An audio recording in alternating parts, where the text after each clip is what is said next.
Good morning बच्चों।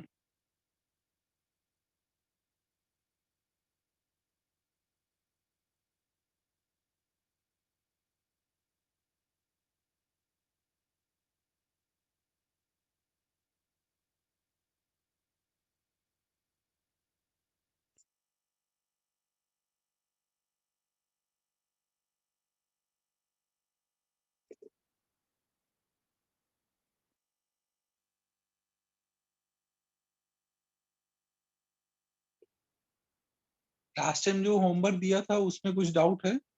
सबने कर लिया होमवर्क?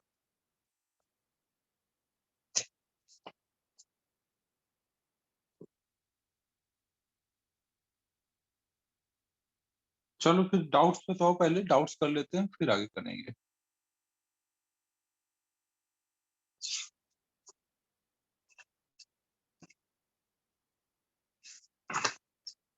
Exercise 1 question number 10। एक मिनट।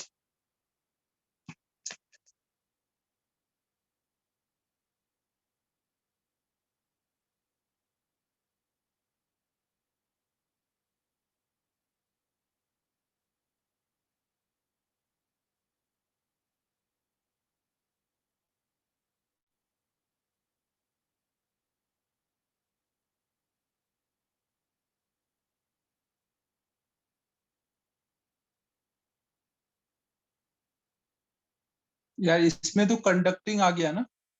कंडक्टिंग आ गया तो इसको अभी छोड़ दो ना। कंडक्टर पढ़ने के बाद ये करेंगे। 10th वाला छोड़ना है बच्चों अभी ना। एक्सरसाइज 1 का 10th में कंडक्टर आ गया, वो जाने दो भी। बाकी करते हैं 8th और 9th। 8th देखो।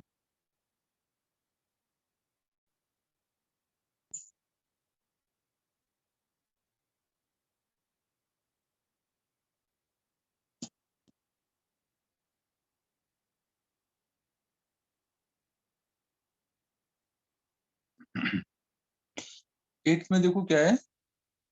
हाँ, एक क्वेश्चन आया था कंडक्टर वाला ना। वो मुझे व्हाट्सअप कर देना ना कौन सा क्वेश्चन था, तो मैं वो बोनस करा दूंगा ना। कंडक्टर वाला अभी नहीं करना था। A charged particle Q and mass m is released from rest in uniform electric field. Neglecting the effect of gravity, the kinetic energy of the charged particle after t second. अबे ice comber, बहुत tough question पूछो तुम eight वाला। एक charge particle लिया हमने जिसपे charge Q है, मास m है, और इसको हमने ई इलेक्ट्रिक फील्ड में रख दिया। अब ई इलेक्ट्रिक फील्ड में रखोगे तो इलेक्ट्रिक फील्ड क्या करेगा? कुछ नहीं करेगा। क्या करेगा बच्चों? फोर्स लगाएगा। इलेक्ट्रिक फील्ड का काम क्या है? कि कोई चार्ज आ जाए तो उस पे फोर्स लगाया जाए। तो लगा दिया फोर्स Q इंटू ई। और फोर्स लगने की वजह से क्या होगा? फोर्स लगने की वजह से क्या हो जाएगा बच्चों? चार्ज पार्टिकल वहीं बैठा रहेगा, एक्सेलरेट करेगा। क्या बात है ओम पटोले। तो ये एक्सेलरेट करेगा, और एक्सेलरेशन कैसा होगा? कांस्टेंट वाला होगा या वेरिएबल वाला होगा? ई यहाँ पे क्या दिया हुआ है?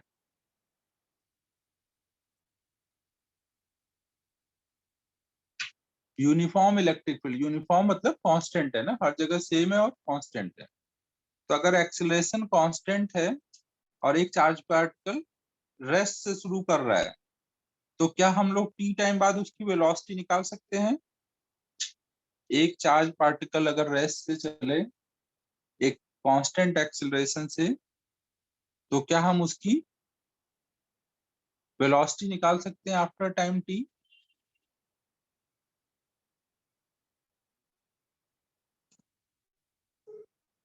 निकाल सकते हैं ना। v equal to u plus a t आज ही के लिए पढ़ा था ना। v equal to u plus a t किस दिन के लिए पढ़ा था?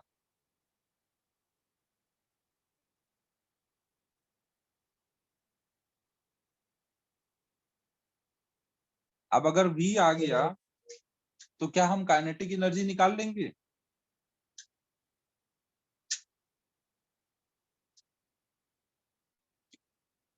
v की वैल्यू डालो यहाँ पर तो आ जाएगा kinetic energy after t second. कुछ चमका बच्चों? फोर्स निकालो q into e by m कर दो, एक्सेलरेशन आ गया, v निकाल लो, आ जाएगा काइनेटिक एनर्जी। अगला 9th करें।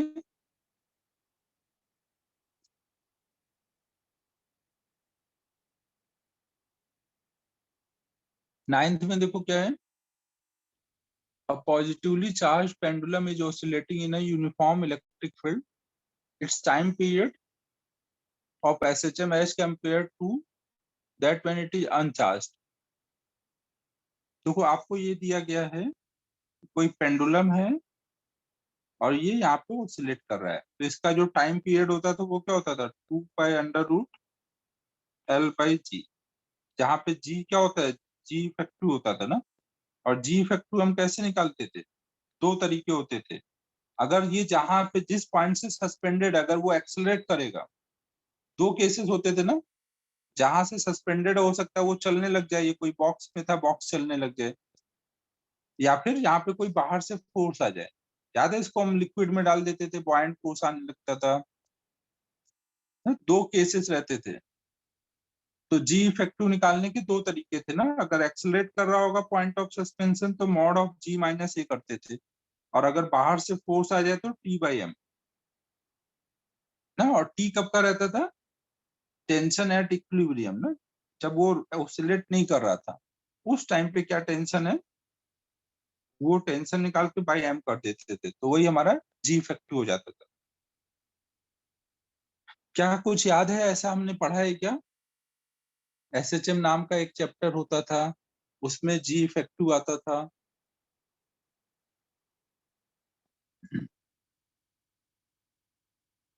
तो यहाँ पे कौन सा लगाया जाए, पहला वाला फॉर्मूला दूसरा वाला फॉर्मूला? यहाँ पे यूनिफॉर्म इलेक्ट्रिक फील्ड है, ऊपर को इसको चार्ज दिया हुआ है Q, सेकेंड वाला फोर्स किधर को लगेगा, यहाँ पर Q इंटू ई फोर्स किधर लगेगा, ऊपर को लगेगा ना। पॉजिटिव चार्ज पे फोर्स का डायरेक्शन ई के डायरेक्शन में होता है ना, तो ऊपर को लगेगा, साथ में ऊपर को टेंशन भी लग रहा होगा, जब अभी ऑसिलेट नहीं कर रहा है तब की बात चल रही है ना। और इक्विलिब्रियम मतलब इक्विलिब्रियम पे हम टेंशन निकाल रहे हैं, ऊपर को QE प्लस टी, नीचे को mg, और अभी ऑसिलेट नहीं कर रहा है तो इक्विलिब्रियम है। इक्विलिब्रियम पे अब हम टेंशन कैसे निकालेंगे, QE प्लस टी mg से इक्वेट कर देंगे ना। अगर इक्विलिब्रियम है तो अपवर्ड फोर्स बराबर डाउनवर्ड फोर्स, तो इससे टी आ जाएगा, टी आ जाएगा तो T/M निकाल लोगे। तो जी इफेक्टिव क्या हो रहा है, यहाँ पर बढ़ गया है या कम हो गया है? जब ई नहीं होता तब जी इफेक्टिव जी होता, लेकिन ई आने के बाद जी इफेक्टिव क्या हो गया है, बढ़ गया कम हो गया, कम हो गया ना। जब ई नहीं था तो जी इफेक्टिव मतलब जी, और अभी क्या हो गया, जी इफेक्टिव माइनस QE/M, तो जी इफेक्टिव हमारा यहाँ कम हो रहा है। अब अगर जी इफेक्टिव कम होगा तो टाइम पीरियड और जी इफेक्टिव में क्या रिलेशन, रेसिप्रोकल का रिलेशन है ना, इनवर्स रिलेशन है ना। जी इफेक्टिव अगर कम होगा तो टाइम पीरियड क्या होगा, टाइम पीरियड वहां पर बढ़ जाएगा।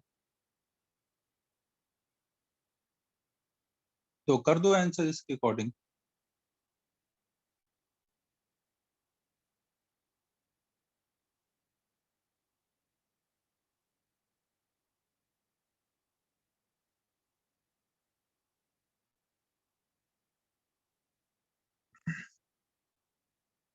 और कोई डाउट है बच्चों?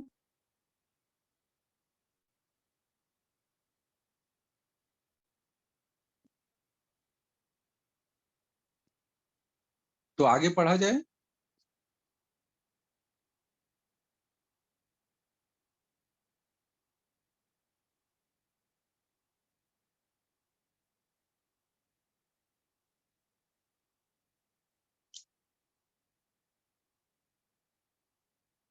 तो लास्ट क्लास में देखो हम लोग इलेक्ट्रिक फील्ड देख रहे थे, इलेक्ट्रिक फील्ड के हमने बहुत सारे फॉर्मूले देख लिए, due to point charge, due to hollow sphere, due to solid sphere, due to ring, due to disc, due to arc, due to infinite wire, finite wire, ये सब फॉर्मूले देख लिए ना।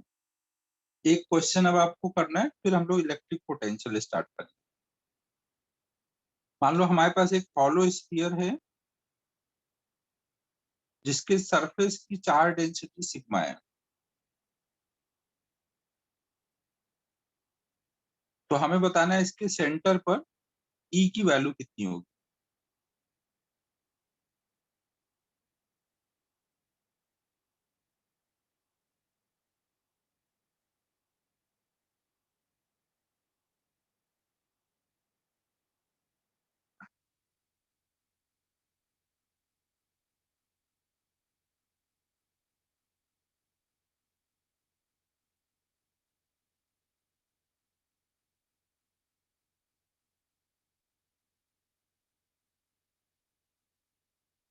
इसका जो रिजल्ट आएगा वो आपको याद रखना रहेगा ना, ये इंपॉर्टेंट रिजल्ट है, कई बार प्रॉब्लम में यूज होगा। एक हॉलो स्फीयर के सरफेस पे अगर चार्ज दिया हुआ है तो सेंटर पे ई निकालना।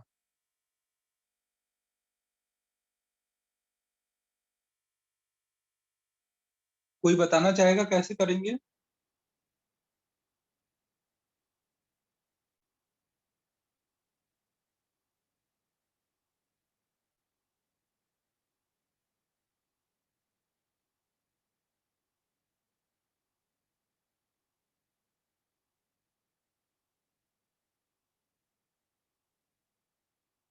अरे भावेश क्या मानोगे पूरा?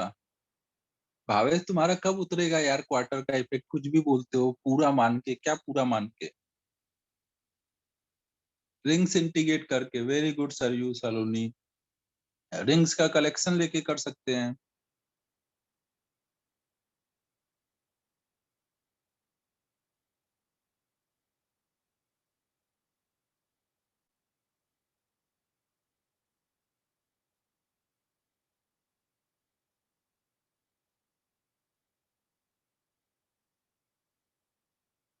अच्छा पूरा मान के, अरे यार मेरे पे इफेक्ट आ गया लग रहा है अब।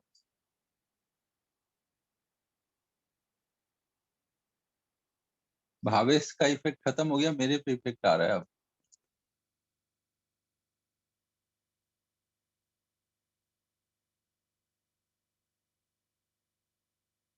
कैसे भावेश पूरा मान के करेंगे? थोड़ा सा करो कुछ। देखो इसमें हम रिंग्स का कलेक्शन मान के कर सकते हैं। रिंग्स के कलेक्शन मानेंगे तो रिंग के एक्सिस पे हमें ई लिखना आता है, तो वो वाला फॉर्मूला लगा के इंटीग्रेट कर देंगे। तो वो आप कर सकते हो, वो आप खुद से ट्राई करना। मैं थोड़ा सा छोटा मेथड यूज करूंगा। मेथड वन में आपको रिंग का कलेक्शन मान के करना है, कलेक्शन ऑफ रिंग मान के। मैं मेथड टू से कर रहा हूँ, सॉरी।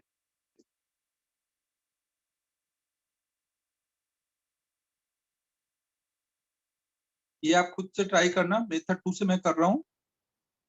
इसको मैं पॉइंट चार्ज का कलेक्शन मान के करूंगा।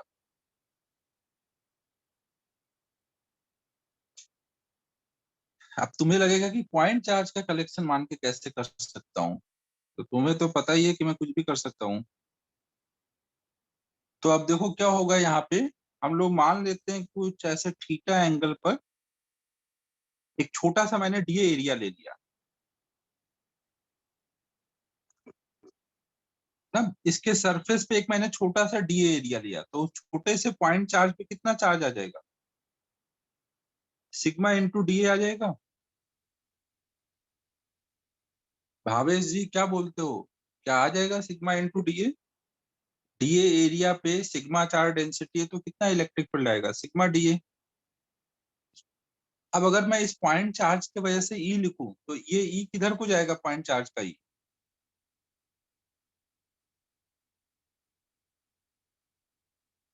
पॉइंट चार्ज का ई किधर को जाएगा? चवन किधर जा रहा होगा? नीचे कुछ एंगल पे, वेरी गुड। चवन की तरफ नहीं जाएगा, नीचे को जाएगा। 0.4 डी क्यू की वजह से है तो इसको डी लिख देते हैं ना। तो ये एंगल देखो थीटा बन रहा होगा, अवे फ्रॉम चार्ज होगा ना, तो इसके कंपोनेंट कर लेंगे। तो इसके एक इधर को आ जाएगा डी साइन थीटा और इधर आ जाएगा डी कॉस थीटा। अब देखो जब इधर आपने यहाँ पे पॉइंट चार्ज माना तो ऐसे दो कंपोनेंट है, ऐसे में अगर इधर को एक पॉइंट चार्ज मानूंगा तो उसका भी डी इधर आएगा ना, केवल साइन थीटा ही वाला बचेगा ना। यहाँ की जगह ऐसे यहाँ पे लू एक डी ए, तो उस डी ए का ई इधर को आएगा डी। तो अब उसके वजह से जब आप निकालोगे तो उसके दो कंपोनेंट आएंगे, D cos theta D sine theta. तो बस डी साइन थीटा बचेगा ना, डी कॉस थीटा कट जाएंगे। मतलब हमें नेट ई निकालना है तो हम क्या करें, डी साइन थीटा को इंटीग्रेट कर लें। ठीक है बच्चों, ये डी साइन थीटा को इंटीग्रेट कर लेना है। तो नेट ई निकालना है, मतलब हमें डी ई साइन थीटा का नेट निकालना है। डी साइन थीटा सब नीचे को ही होंगे ना, सब डी साइन थीटा नीचे को होंगे, तो उनको हम सीधे इंटीग्रेट कर सकते हैं ना, वेक्टर क्वांटिटी है लेकिन एक ही डायरेक्शन में, तो सीधे इंटीग्रेट कर दें। तो अब यहाँ पर डी की वैल्यू लिख दो, डी की वैल्यू कितनी लिखोगे, के क्यू, क्यू कितना है sigma d a by r square into sine theta. अब इसमें के सिग्मा आर स्क्वायर ये सब क्या है, के सिग्मा आर स्क्वायर ये सब क्या चेंज हो रहे हैं,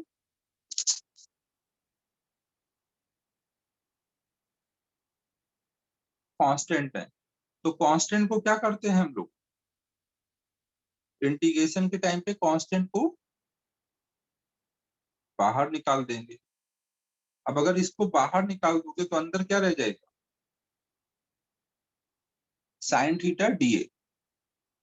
साइन थीटा और डीए का इंटीग्रेशन करना है। अब एक चीज ये सोचो, जैसे ये डीए है, ये एंगल थीटा है, यहाँ पे आपका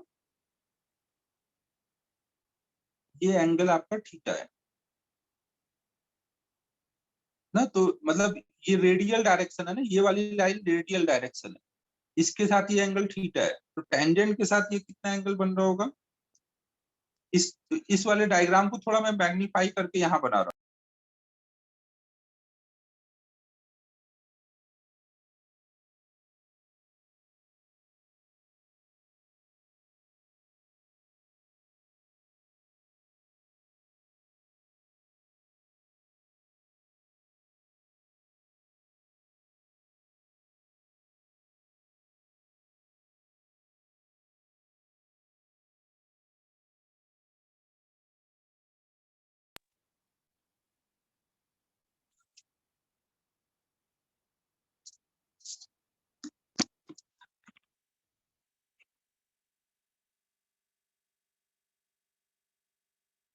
हेलो, तो देखो बच्चों हम लोग यहाँ पर ये देख रहे हैं कि ये जो रेडियस के लॉन्ग वाली लाइन आ रही थी ऐसे, वो हॉरिजॉन्टल से क्या एंगल बना रही है, थीटा है, ये डीए एरिया है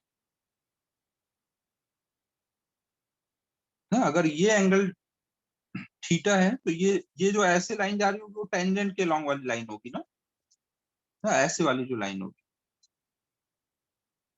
तो ये हमारा कितना है, रेडियस और टेंजेंट के बीच का पूरा एंगल 90 होता है ना। ये अगर थीटा है तो ये कितना होगा, 90 माइनस थीटा।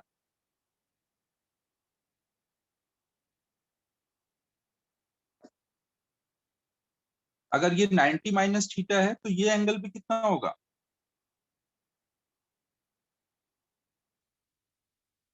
ये समझ लो बच्चों, ये अगर 90 माइनस थीटा है तो ये एंगल भी कितना होगा, ये ऑल्टरनेट एंगल होंगे ना, 90 माइनस थीटा ना, ये ऑल्टरनेट एंगल होगा।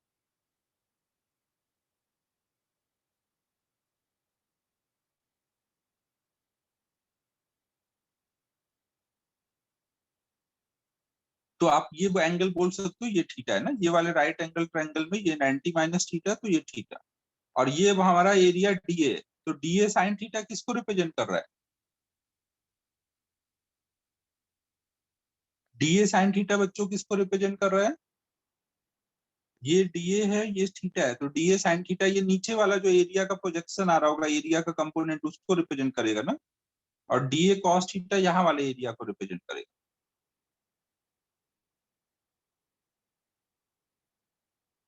ना ये नीचे वाला एरिया का कंपोनेंट आएगा DA sin थीटा और इधर वाला आएगा DA cos थीटा। ये सबको चमक गया अच्छे से। DA sin थीटा मतलब यहाँ पे जो एरिया लिया हुआ है, यहाँ जो हमने एरिया लिया हुआ है DA, उसका ये वाला कंपोनेंट, ये वाला कंपोनेंट DA sin थीटा है। अगर मैं इसको नीचे प्रोजेक्ट करूं तो यहाँ पे कुछ DA sin थीटा आएगा ना, और हर एक पॉइंट चार्ज के लिए मुझे DA sin थीटा निकालना है। तो हर एक पॉइंट चार्ज का यहाँ पे भी जो DA आएगा उसका DA sin थीटा ऐसे नीचे आ जाएगा।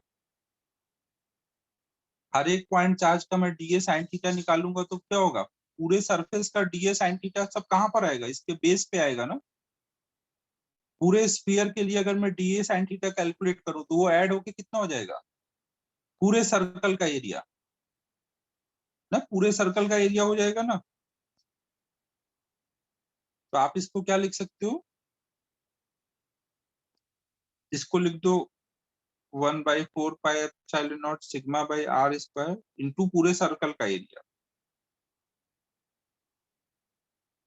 तो ये आ जाएगा सिग्मा बाई 4 एप्सिलॉन नॉट। नहीं, ये सेंटर पर नेट ई की वैल्यू आ गई। कुछ चमका बच्चों, क्या क्या किया मैंने।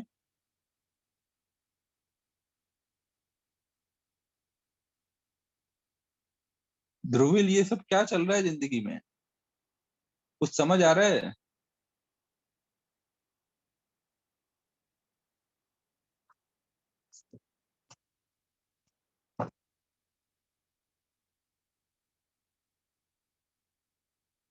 ये देखो, ध्रुविल पहले ही से सोच लेता है कि अपना मेन काम है रिजल्ट याद करना,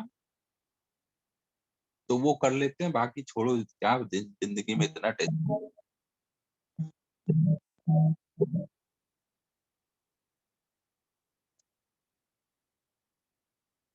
यार मुझे लगा मैं इतना अच्छा मेथड बताया, ध्रुविल अप्रिसिएट करेगा, बट ये तो यार छोड़ ही दिया इसने कि कुछ करना ही नहीं है।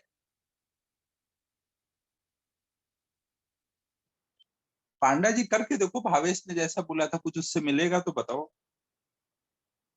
देखो बच्चों, मैंने यहाँ पे क्या लॉजिक लगाया है कि अगर मैं एक ऐसे स्फीयर लूंगा और इसके सरफेस का कोई डीए एरिया लूंगा, डायग्राम में डीए बड़ा दिखा है बट बहुत छोटा है, तो डीए साइन थीटा उसका ये वाला कंपोनेंट होगा, और ये वाला कंपोनेंट अगर पूरे स्फीयर के लिए ऐड करोगे तो वो क्या आ जाएगा, पूरे ये नीचे जो सर्कल बनेगा, हर एक के लिए नीचे प्रोजेक्ट करोगे तो ये धीमे धीमे पूरा सर्कल का एरिया बन जाएगा। तो आपको डीए साइन थीटा मतलब सीधे उसको आप पाई आर स्क्वायर लिख सकते हो। नहीं, यहाँ पे मैंने वही एंगल वगैरह लेके आपको समझाया कि ये डीए है, ये एंगल थीटा है, तो ये डीए साइन थीटा है।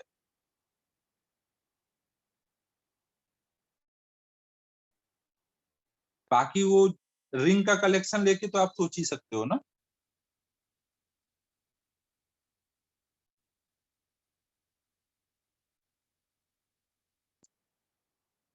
तो नोट कर लो इसको।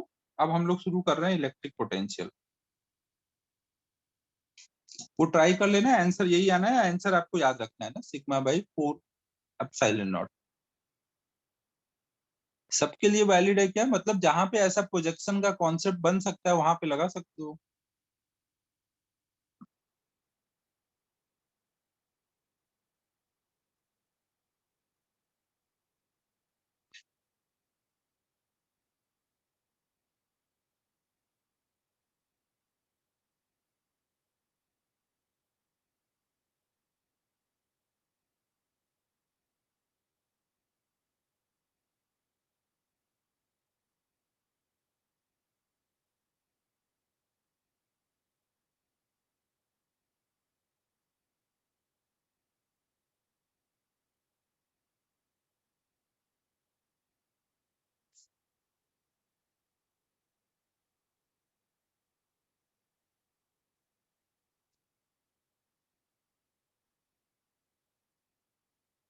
हाँ आयुष, हो जाएगा, बस वही है कि प्रोजेक्टेड एरिया निकाल पा रहे हो या नहीं, और ऐसे जैसे यहाँ से सिमेट्री था वैसा अगर कहीं होगा तो कर लेंगे।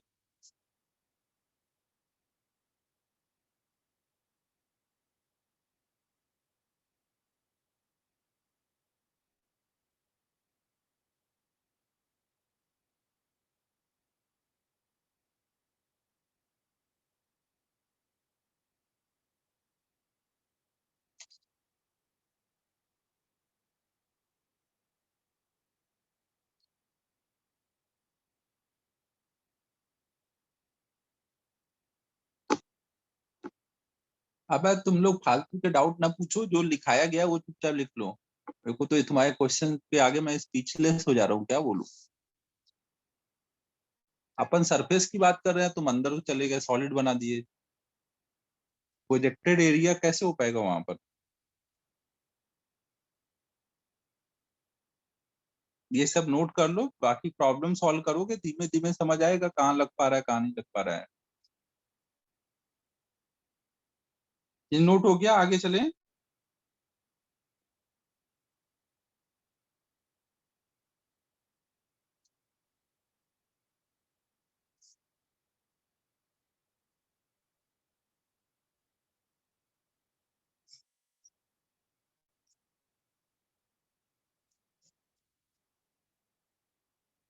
ध्रुविल थोड़ा यार डेरिवेशन पे ध्यान दिया करो, तुम पहले से छोड़ दोगे तो कैसे काम चलेगा।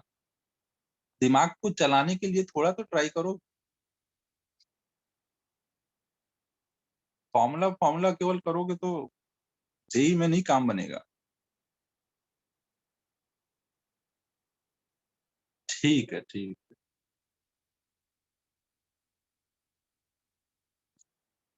तो अब हम लोग शुरू कर रहे हैं। हाँ, फॉर्मूला तो याद रखना ही है। फॉर्मूला आपको याद रखना है क्योंकि अरे नहीं ना ध्रुविल यार, तू ऐसे क्यों कर रहा है भाई।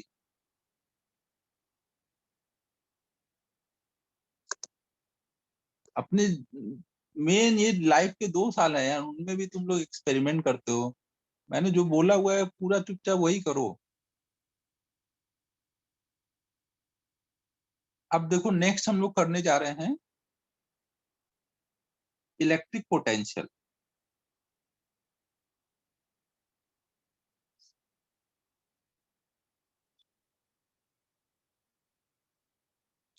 इलेक्ट्रिक पोटेंशियल के बारे में कुछ बताना चाहोगे। बोर्ड में तो यार सिंपल वो फॉर्मूले वाले डेरिवेशन आते हैं, तो वो सब तो तुम लोग कर लोगे, उसका तुम्हें टेंशन नहीं है, वो सब तो ये सिंपल ही रहता है एकदम, वो सब अपन पढ़ते जा रहे हैं ना, डेरिवेशन सब हो रहे हैं यहाँ पर। तो अब नेक्स्ट हम लोग देख रहे हैं इलेक्ट्रिक पोटेंशियल। इलेक्ट्रिक पोटेंशियल के लिए आपको सेम वैसे ही सोचना है जैसे अपने ग्रेविटेशनल पोटेंशियल सोचा था। ग्रेविटेशनल पोटेंशियल याद है किसी को। ग्रेविटेशनल पोटेंशियल में हम लोग क्या करते थे।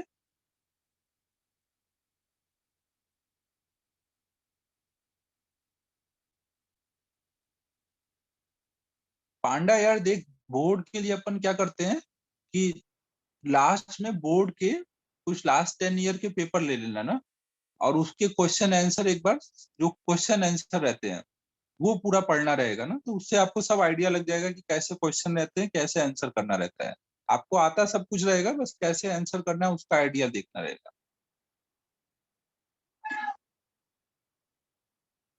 तो अब देखो हम लोग ग्रेविटेशनल पोटेंशियल में हमने क्या देखा हुआ है। हाँ, एक पार्टिकल को इन्फिनिटी से लेके आ रहे थे।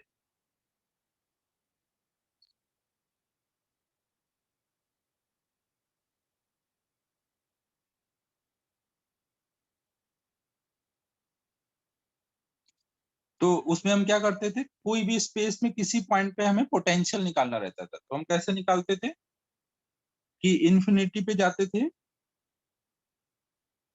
और एक पार्टिकल लेके आते थे एम मास का ना, और उसको ला करके यहाँ इन्फिनिटी पे रखते थे, सॉरी यहाँ गिवन पॉइंट पे रखते थे। तो गिवन पॉइंट पे ला के रखने में एक्सटर्नल एजेंट को जितना ग्लूकॉन डी पीना पड़ा, उसकी जितनी एनर्जी खर्च हुई, वो वर्क डिवाइडेड बाय मास, को हम बोलते थे वो उस पॉइंट का पोटेंशियल है। Work done by moving a unit mass from infinity to given point. और इसमें हमेशा कंडीशन रहती थी स्लोली की, धीमे धीमे नहीं लाना है ना, ये नहीं कि ज्यादा ग्लूकॉन डी पी लिया और फास्ट दौड़ के आ गए, एकदम धीमे धीमे लेके आना है। तो इसमें जितना भी वर्क करना पड़ता था पर यूनिट मास, उसको ही हम लोग पोटेंशियल बोलते थे। फिर इसको हम लोग ग्रेविटेशनल फील्ड के टर्म में, अबे ऐसा इसलिए क्योंकि तू बोलेगा मैं स्लोली लाया, चवन बोलेगा मैं तेज लेके आया, मुझे ज्यादा काम करना पड़ा, तो दोनों लोग फिर एक ही पॉइंट का पोटेंशियल अलग अलग अलग बताओगे ना। अबे पांडा जी तो एकदम ही आते आते हाफने लग जाएंगे, तो ये एकदम ही स्लो लेके आया, लेकिन चवन है, चवन भाग के लाएगा और स्पीड बढ़ा देगा, तो ज्यादा चवन बोलेगा मैंने तो ज्यादा काम किया, तो ज्यादा पोटेंशियल है उस पॉइंट का, तो फिर दोनों लड़ जाएंगे। फिर पांडा मोटा है, वो गिरा गिरा के पीट देगा, तो पांडा की बात सुनी जाएगी। तो इसका मतलब क्या होगा कि सब लोग अलग अलग बातें करेंगे। तो हम तो ये नहीं चाहते ना कि सब लोग अलग अलग बातें करें ना, हम क्या चाहते हैं कि भाई एक पॉइंट का पोटेंशियल एक ही आए, चाहे चवन लाए चाहे पार्थ, ना पोटेंशियल सेम ही आना चाहिए। तो वो कब होगा, जब हम सबके लिए फिक्स कर दे कि नहीं भाई कोई को भाग के नहीं लाना है, सब लोग एकदम स्लोली लेके आओगे, या फिर बोल दे कि भाई नहीं सब लोग 1 मीटर पर सेकंड से लेके आओ, या सबको 2 मीटर पर सेकंड से लेके आओ, कोई एक फिक्स वैल्यू बतानी पड़ेगी ना। अबे प्रथम वो एक्सेलरेशन नेग्लेक्ट तो तभी होगा ना जब बोला जाए कि भाई स्लोली लाना है। अगर कोई भाग के लाएगा तो एक्सेलरेशन आ जाएगा, फिर स्लोली नहीं लाएगा ना। तो आपको एक फिक्स वैल्यू बताई गई कि सबको कितने स्पीड से लेके आना है, 0 स्पीड से स्लोली लेके आना है, मतलब टेंडिंग टू 0 स्पीड से लेके आना है, ताकि कोई आपस में लड़ाई ना करे। ठीक है बच्चों, ये कंडीशन हम लोगों ने बना दी है कि सबको स्लोली ही लाना है, ताकि कोई कंफ्यूजन न रहे। और जब आप स्लोली ला रहे होगे तो वहां पे क्या होगा, अगर हम पार्टिकल के लिए वर्क एनर्जी थ्योरम लगाएं, तो वहां पे एक तो ग्रेविटेशनल फील्ड वर्क कर रहा होगा और एक एक्सटर्नल एजेंट वर्क कर रहा होगा, दोनों का वर्क मिलके डेल्टा के, और स्लोली ला रहे हो तो कोई बात नहीं अमन, टाइम की अपने पास बहुत बहुत है, लॉकडाउन चल रहा है, टाइम तो भरा पड़ा है, जेई कब होगा कुछ पता नहीं है, तो अपन आराम से स्लोली लेके आएंगे। तो डेल्टा के हमारा क्या होगा, 0 होगा ना, अगर हम स्लोली ला रहे हैं तो वहां पे हम बोल सकते हैं कि एक्सटर्नल एजेंट को जितना वर्क करना पड़ेगा वो बराबर होगा minus of work done by gravity. तो जहां एक्सटर्नल एजेंट का वर्क डन है वहां पे हम क्या लिख सकते हैं, ग्रेविटी का वर्क बट माइनस साइन के साथ। तो पोटेंशियल की दूसरी डेफिनेशन क्या हो जाती थी, minus of work done by gravity infinity से गिवन पॉइंट तक लाने में अपॉन में एम। और ग्रेविटेशनल फील्ड कैसा फील्ड है, ग्रेविटेशनल फील्ड कैसा फील्ड है बच्चों, कंजर्वेटिव या नॉन कंजर्वेटिव, कंजर्वेटिव। तो कंजर्वेटिव फील्ड में जो वर्क डन होगा वो किस बात पे डिपेंड करेगा, कैसे ला रहे हैं या केवल डिस्प्लेसमेंट पे,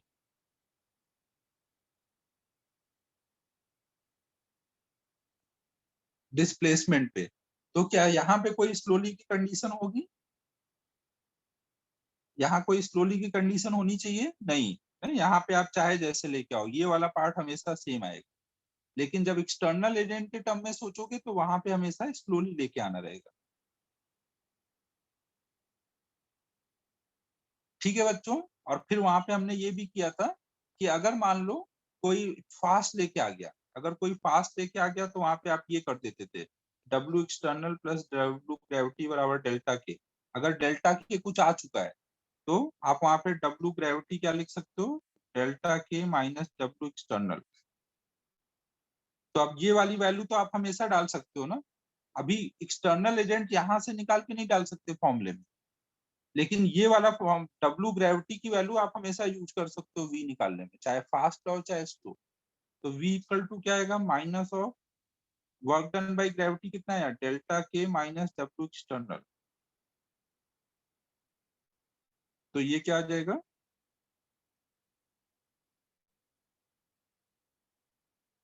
तो ये बस क्या आ गया कि अगर आप फास्ट लाओगे तो जितना फास्ट लाओ, जितनी काइनेटिक एनर्जी दी है वो कम करो, वो काउंट में नहीं आएगा। उसके बाद जितना वर्क डन हुआ वो बाई एम हमारा उस पॉइंट का पोटेंशियल होगा। समझो ना, आपको स्लो लाना था लेकिन आप फास्ट लाए, तो जितना एक्स्ट्रा एनर्जी दी आपने उतनी कम करनी पड़ेगी। चमक रहा है बच्चों कुछ मैं क्या बोल रहा हूँ?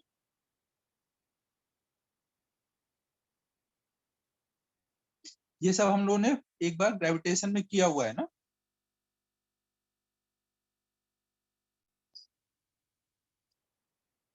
तो अब सेम यही काम हम लोग बस मास की जगह चार्ज को लेके करेंगे। और चार्ज में दो टाइप के चार्ज होते हैं, प्लस बी और माइनस बी।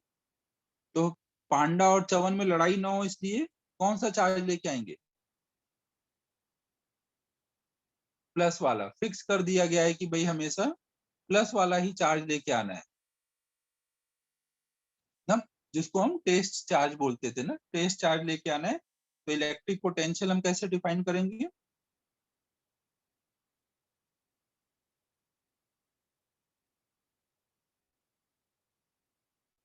ये भी आप स्पेस में कोई भी पॉइंट पे डिफाइन कर सकते हो।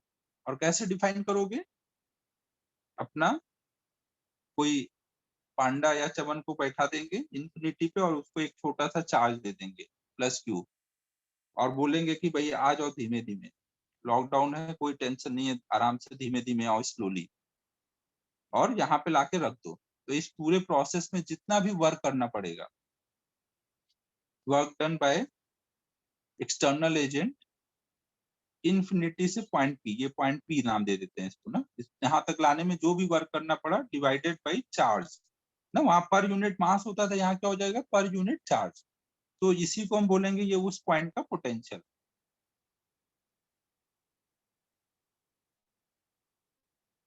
और एक्सटर्नल एजेंट जब भी लाएगा तो वो स्लो भी ला सकता है फास्ट भी ला सकता है। स्लो लाएगा तो कम वर्क करेगा, फास्ट लाएगा तो ज्यादा करना पड़ेगा।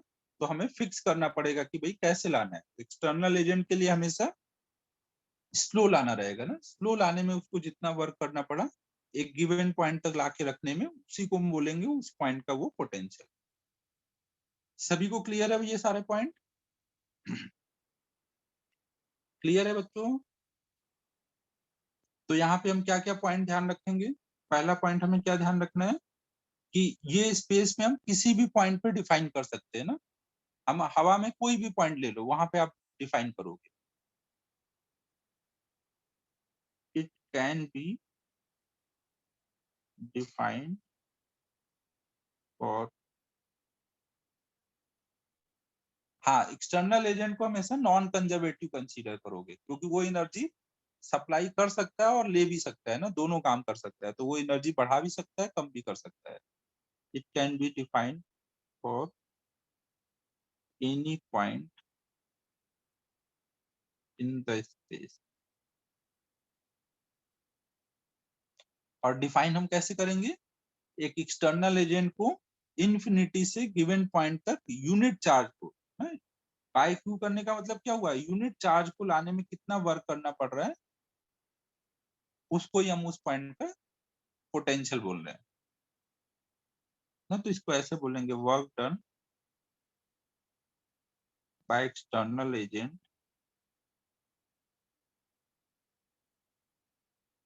इन slowly moving a unit positive charge from reference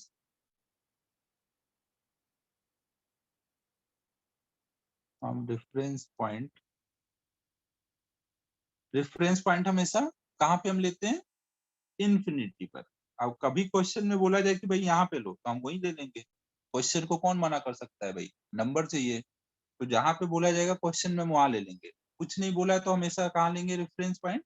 infinity ना। तो work done in by external agent in slowly moving a unit positive charge from reference point two given point is called electric potential.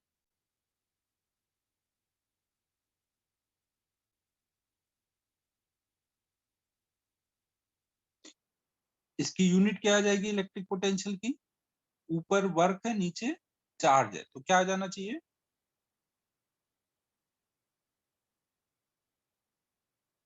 बताओ बच्चों, joule पर coulomb है, ये SI में unit होगी। और 1 जूल पर कूलम को हम 1 वोल्ट बोलते हैं। एसआई में जो 1 जूल पर कूलम है उसको 1 वोल्ट भी बोलते हैं। तो दूसरी यूनिट इसकी क्या हो जाएगी? वोल्ट।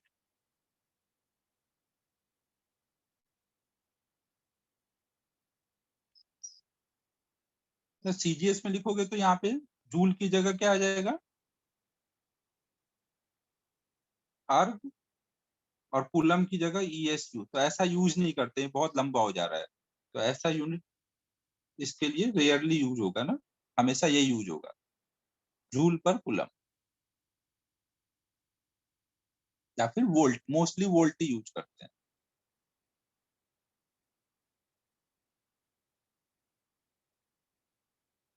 तो अब ये नोट करना शुरू करो, फिर आगे वाले पॉइंट्स करते हैं। ये ऊपर वाला भी नोट करना है क्या आप लोगों को? ये सब ग्रेविटेशनल पोटेंशियल पहले मैंने रिवाइज कराया। ग्रेविटेशनल पोटेंशियल सब आपका पुराना लिखा हुआ है ना, ये सब वही सब मैंने बस रिवाइज कराया कि यहाँ पे करना है तो याद आ जाए, यहाँ से आपको नोट करना है।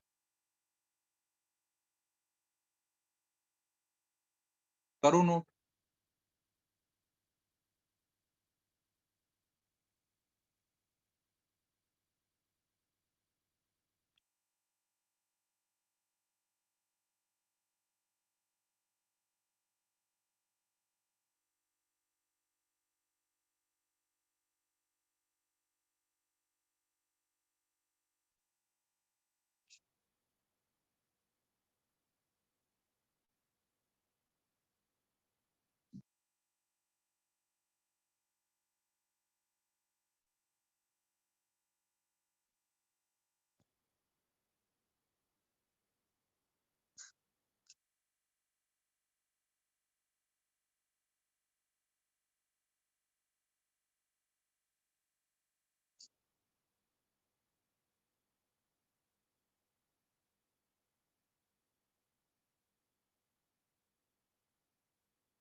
अबे कल पे सीजीएस समझ आया क्या?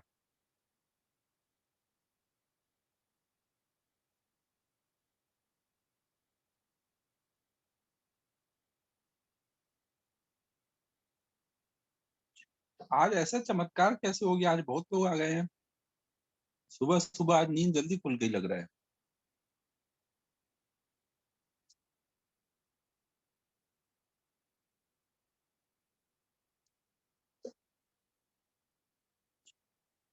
अब ये बताओ कि पोटेंशियल जो होगा ये वेक्टर क्वांटिटी है या स्केलर क्वांटिटी है? यहाँ पे V इक्वल टू W/Q है।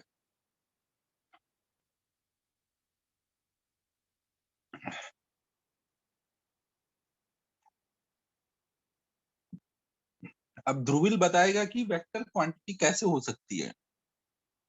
ध्रुविल थोड़ा अनम्यूट करके थोड़ा मार्गदर्शन करो हम लोगों का कि कैसे ये वेक्टर क्वांटिटी हो सकती है। ध्रुविल बेटा अनम्यूट करो। हाँ सर। अब बताओ कि नहीं वेक्टर नहीं, क्वांटिटी कैसे है? स्केलर ही है वो, देखा ग्रेविटेशन में देखा। अबे यार देख के ना बताओ यार, खुद से सोच के बताना है। आदित्य देवकर बताएगा हम लोगों को कि इसने कैसे सोचा कि वेक्टर क्वांटिटी है। आदित्य अनम्यूट करो। सर वो एक्सटर्नल फोर्स अप्लाई, मतलब एक्सटर्नल फोर्स की डायरेक्शन में काम करता है, इसलिए शायद ये स्केलर ही आएगा। एक्सटर्नल फोर्स के डायरेक्शन में काम करेंगे तो काम करेंगे ना, काम करेंगे तो उसमें जो अपना ग्लूकॉन डी पिया था वो खर्च हो जाएगा। तो जो एनर्जी खर्च होगी वो एनर्जी का कोई डायरेक्शन था क्या? नहीं सर। तो एनर्जी ये तो वर्क बाई चार्ज है ना। वर्क मतलब वर्क का तो कोई डायरेक्शन नहीं होता ना। हाँ सर। वर्क करने में भी फोर्स तो लगता था ना, लेकिन क्या वर्क का डायरेक्शन होता था? वर्क तो स्केलर होता था ना। Yes sir. तो वर्क भी स्केलर है, चार्ज भी स्केलर है, तो डब्ल्यू बाई क्यू भी क्या आएगा? स्केलर। स्केलर आएगा। तो ये कौन सी क्वांटिटी है? Scalar quantity.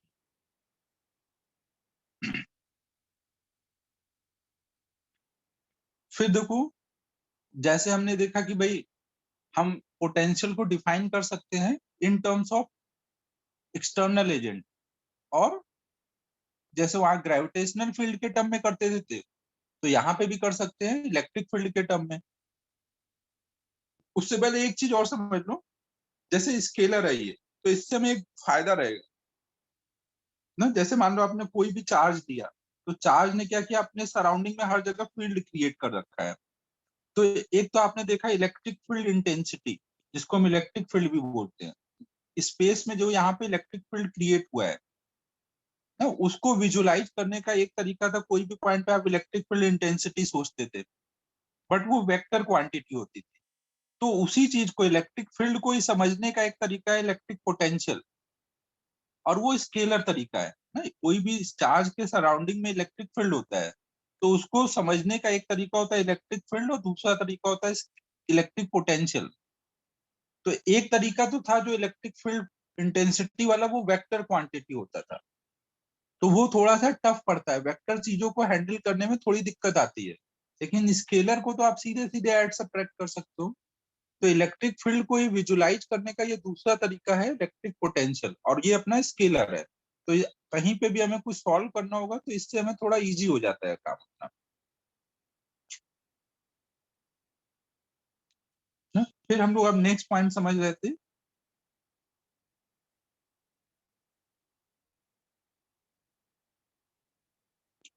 कि अगर हम मान लो कोई चार्ज को स्लोली लेके आए हैं, तो स्लोली लेके आएंगे तो हम बोलेंगे work done by external agent plus work done by electric field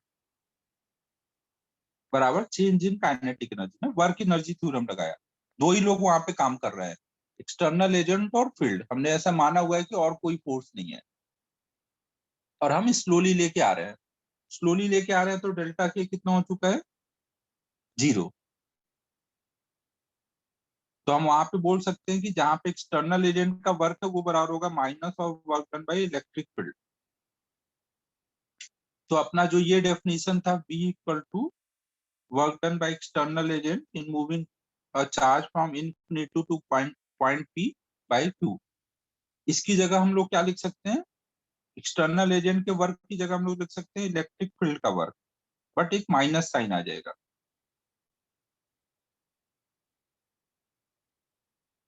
तो जब हम लोग इलेक्ट्रिक फील्ड के टर्म में डिफाइन करेंगे तो वहां पे माइनस साइन होगा। और इलेक्ट्रिक फील्ड किस टाइप का फोर्स है, कंजर्वेटिव या नॉन कंजर्वेटिव?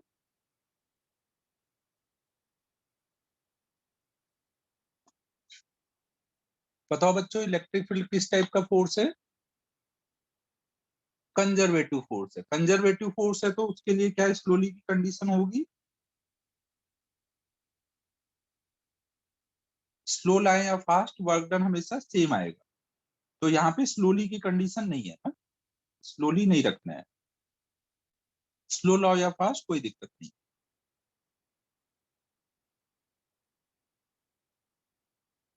अरे प्रभु, कैसे समझाऊं मैं ब्रह्मा जी को? कहाँ पे अपन ने रखा है? यहाँ पे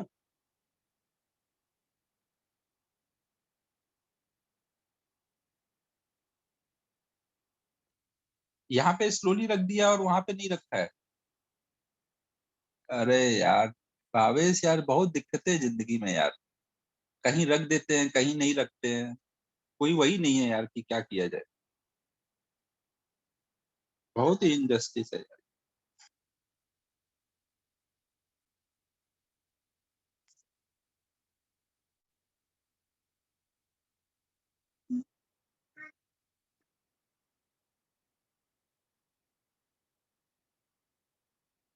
ये किसने इरेज कर लिख दिया कुछ? एक मिनट, कोई एनोटेट नहीं करो यार इस पे। मैं इतना सजा सजा के लिख रहा हूँ, तुम लोग ऐसे ही कुछ भी लिख दे रहे हो उस पे।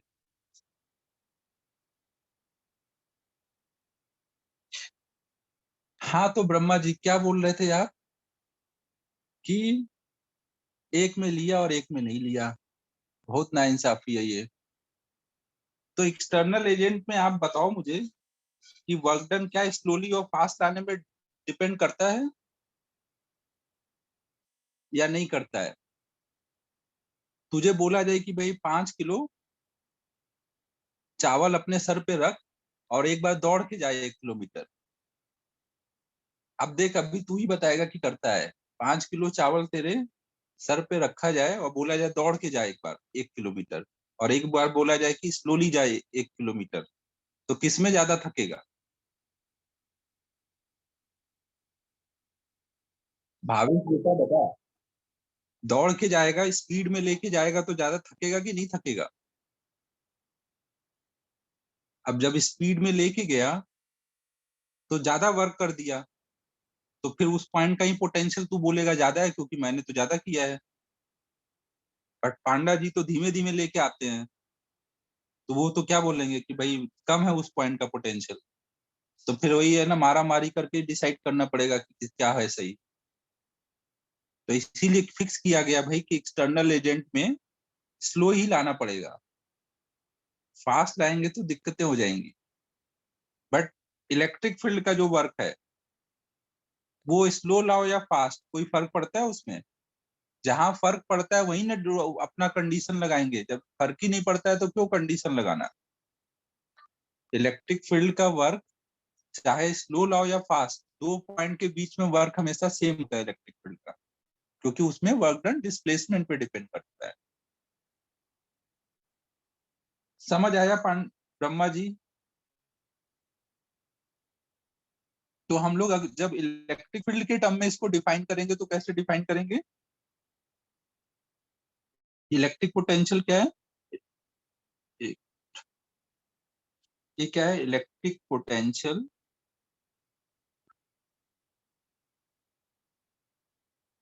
Is negative of work done by electric field इन,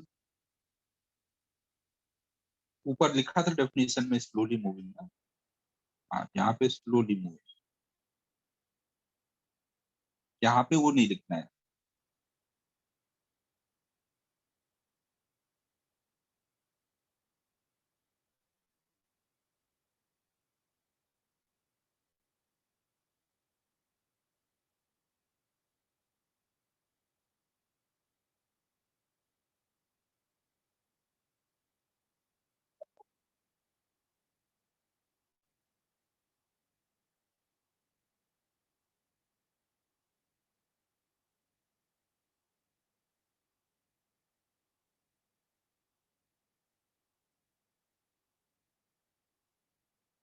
ठीक है, तो इसमें बस स्लोली की कंडीशन हटा के माइनस लगा देंगे। Electric field, electric potential is negative of work done by electric field in moving a unit positive charge from reference point two given point. सबको क्लियर है? सबको क्लियर है बच्चों? तो नोट कर लो इसको अब। यहाँ तक ऊपर वाला हो गया था ना, यहाँ से नोट कर।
यहाँ पे लिखाना रह गया था स्केलर वाले में, यहाँ पे भी लिखा देता हूँ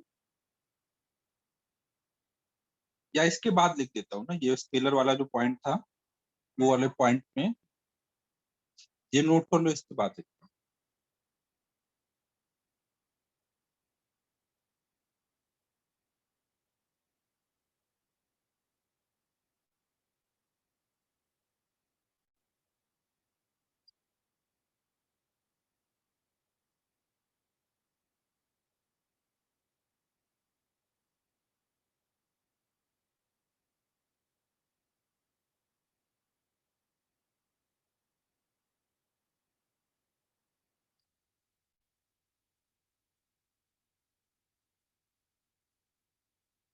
हो गया नोट?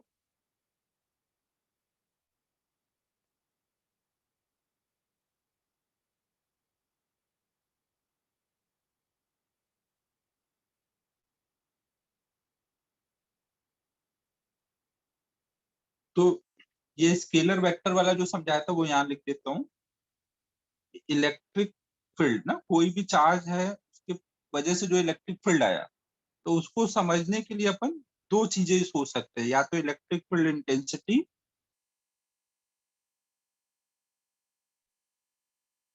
इलेक्ट्रिक फील्ड इंटेंसिटी से भी फील्ड के बारे में आइडिया लगता है, और इलेक्ट्रिक पोटेंशियल, इससे भी फील्ड के बारे में आइडिया लगता है।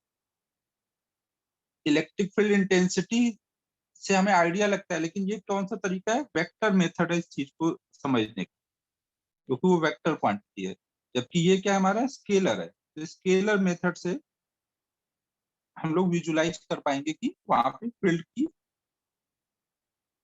क्या कंडीशन है, ज्यादा है फील्ड, कम है फील्ड।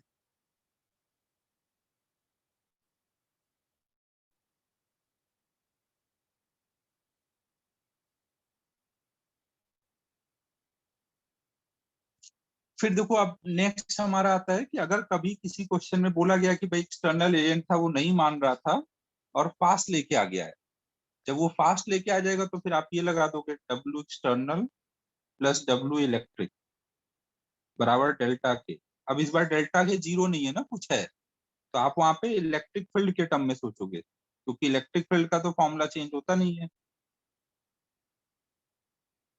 उसके टर्म में सोचोगे कि पोटेंशियल क्या होता था, minus of work done by electric field infinity से पॉइंट पी तक लाने में डिवाइडेड बाई क्यू। तो अब यहाँ पे ये वैल्यू डाल दोगे, इलेक्ट्रिक फील्ड का वर्क मतलब डेल्टा के माइनस एक्सटर्नल एजेंट का वर्क, और सब वही इन्फिनिटी से पी ला रहे हो, तो ये आ जाएगा।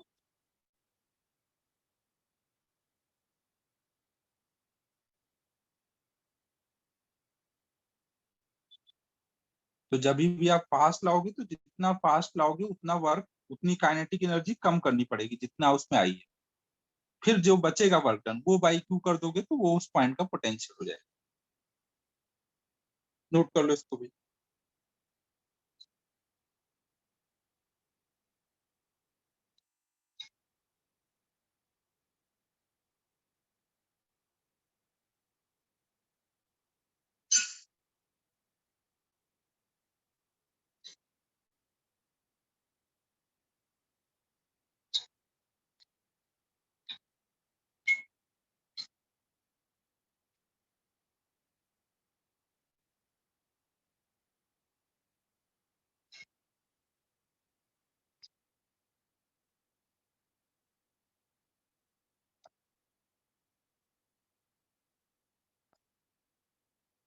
अब ध्रुविल,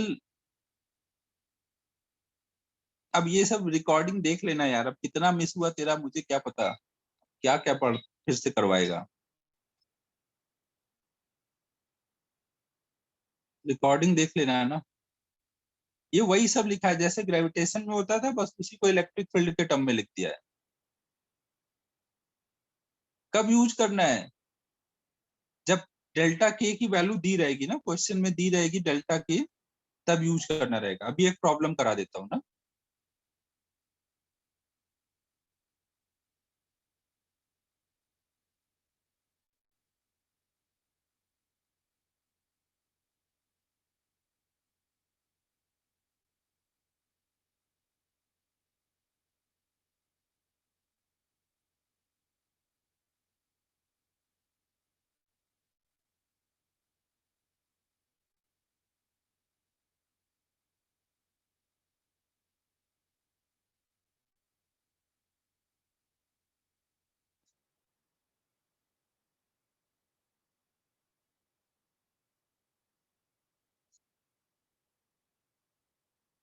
अब जब तक लिख रहे हो मैं इधर एक क्वेश्चन लिख देता हूँ, वो कर लो।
ये क्वेश्चन करो बच्चों। कोई चार्ज पार्टिकल को हम लोग, चार्ज पार्टिकल कितना है, 2 कूलम का चार्ज पार्टिकल है, उसको हम इन्फिनिटी से पॉइंट पी तक लेके आए हैं। इसमें हमें वर्क करना पड़ा है 20 जूल का, और काइनेटिक एनर्जी का गेन हुआ है 4 जूल का। तो उस पॉइंट का पोटेंशियल कितना होगा? तो V इक्वल टू आप लिख दोगे work done by external agent 20 minus gain in kinetic energy 4 upon में चार्ज कितना लाए 2 कूलम, तो 8 वोल्ट वहां पे पोटेंशियल हो जाएगा।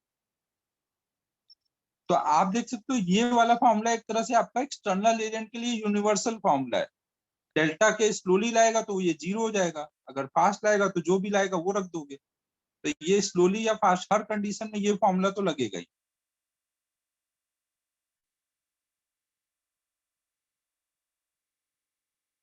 ठीक है, तो ये हमने समझ लिया कि पोटेंशियल को हम कैसे डिफाइन करते हैं ना। पोटेंशियल को हम 2 टाइप से डिफाइन करते हैं, एक एक्सटर्नल एजेंट के टर्म में और दूसरा इलेक्ट्रिक फील्ड के टर्म में ना। तो एक्सटर्नल एजेंट के टर्म में स्लोली की कंडीशन रहेगी और हमेशा यूनिट पॉजिटिव चार्ज को लाना रहेगा। इलेक्ट्रिक फील्ड में भी यूनिट पॉजिटिव चार्ज को लाना है, बट स्लोली की कंडीशन नहीं रहेगी। अब हम लोग देखते हैं डिफरेंट कॉम्बिनेशन के लिए, चार्ज कॉम्बिनेशन के लिए इलेक्ट्रिक पोटेंशियल निकालना।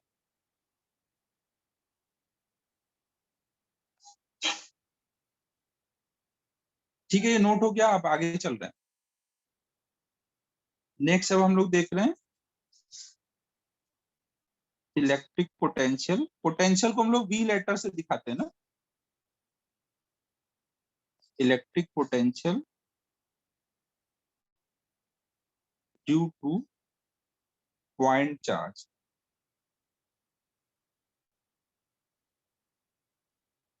अभी हम लोग ये पहला देखते हैं। तो मान लो हमारे पास एक +Q चार्ज है, इसके वजह से हमें R डिस्टेंस पे स्पेस में किसी पॉइंट पे पोटेंशियल निकालना है ना।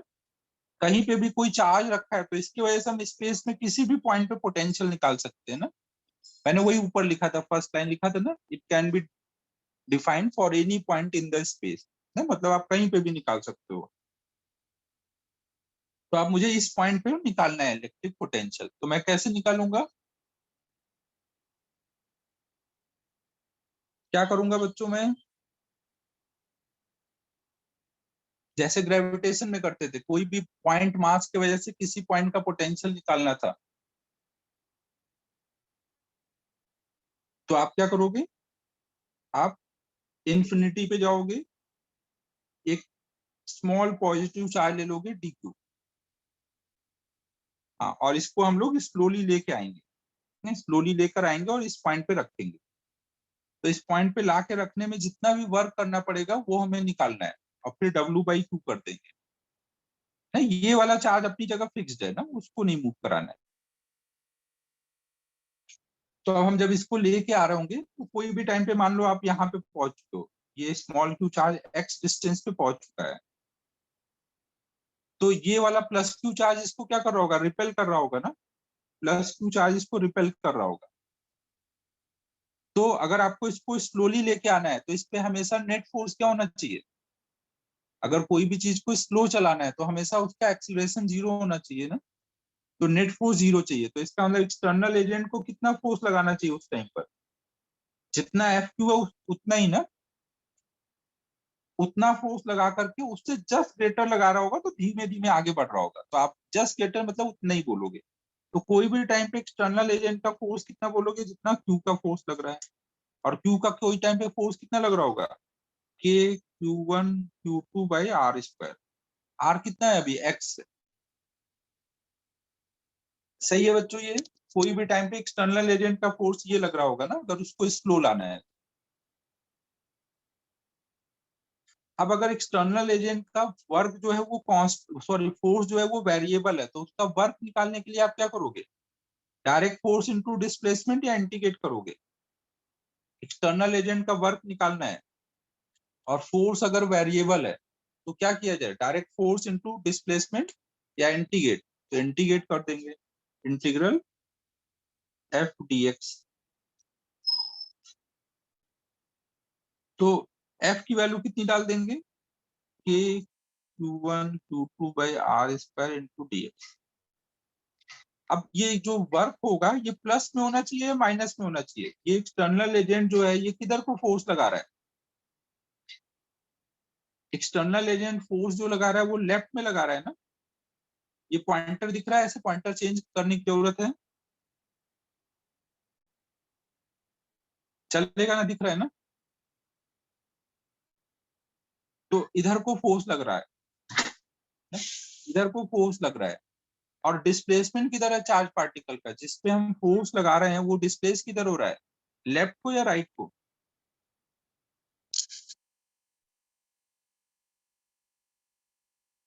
लेफ्ट को जा रहा है। तो हमारा फोर्स भी लेफ्ट को है और डिस्प्लेसमेंट भी लेफ्ट को है। तो प्रथम जी हमें बताएंगे कि कैसे वर्क डन निगेटिव होगा। अगर फोर्स और डिस्प्लेसमेंट दोनों एक ही डायरेक्शन में हो तो निगेटिव वर्क डन कैसे हो सकता है, तो पॉजिटिव होगा। अब प्रथम को भी समझ आ गया है कि ये पॉजिटिव होगा, तो ये पॉजिटिव होना चाहिए। पॉजिटिव ये है या नहीं, ये बताओ आप मुझे, क्या ये एक्सप्रेशन पॉजिटिव एक्सप्रेशन है या निगेटिव एक्सप्रेशन है।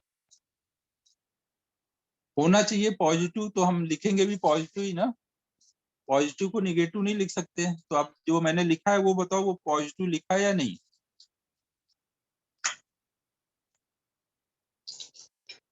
नहीं लिखा है, क्या बात है चमन। तो अब चवन अपना मार्गदर्शन करेंगे हम लोगों का कि ये कैसे निगेटिव है। चवन अनम्यूट करके बताओ जरा।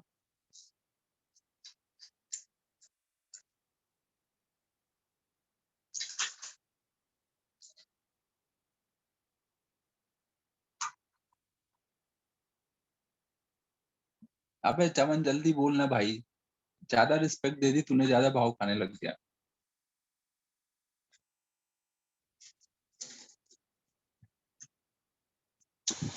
हाँ सर। हाँ बता कैसे निगेटिव है।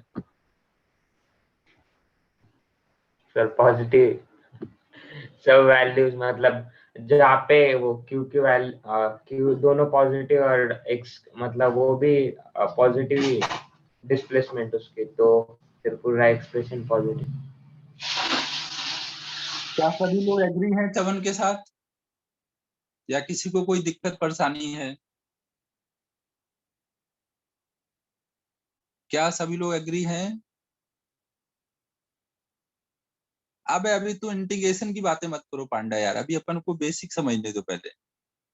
इंटीग्रेशन पे कहाँ पहुंच गए भाई, अभी मैं बस बात कर रहा हूँ इतने टर्म की। इंटीग्रेशन छोड़ो, एक छोटे से डीएक्स डिस्प्लेसमेंट के लिए ये पूरा वर्क डन नहीं, अभी छोटा सा डीएक्स डिस्प्लेसमेंट का ये जो वर्क है ये पॉजिटिव है या निगेटिव है, क्योंकि होना तो वो पॉजिटिव चाहिए, मैंने देख लिया। अब वो जो मैंने लिखा है वो है या नहीं है, अरे यार कोई बता ही नहीं रहा है। सरयू बता, पॉजिटिव है निगेटिव है।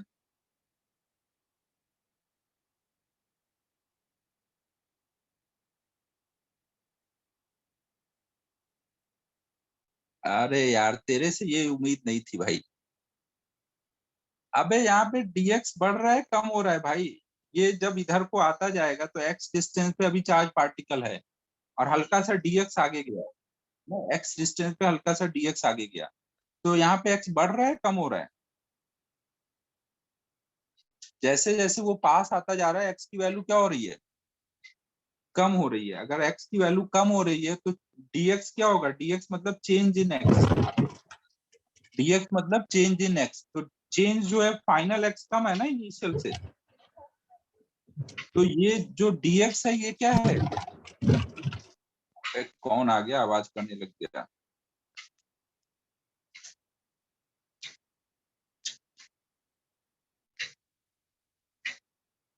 dx जो है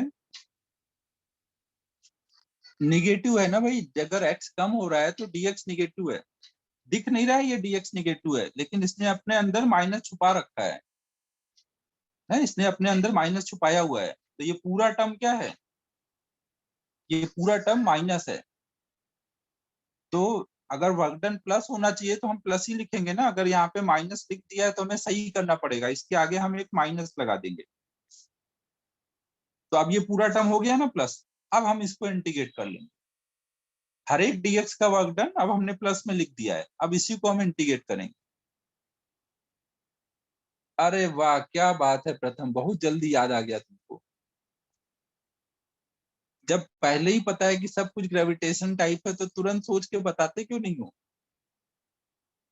सब कुछ ग्रेविटेशन टाइप ही है भाई यहाँ पर। तो अब हम जो कांस्टेंट है उनको बाहर कर लेंगे। किसको बाहर कर लें फिर, के क्यू क्यू को बाहर कर लें और 1/x² का इंटीग्रेशन कर दें। इंटीग्रेशन कहाँ से कहाँ तक करें, इंटीग्रेशन बच्चों कहाँ से लेके आ रहे थे,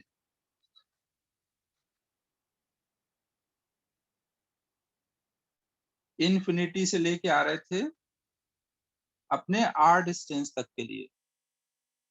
तो माइनस के क्यू क्यू 1/x² का इंटीग्रेशन, तो अब सबको पता है -1/x होगा।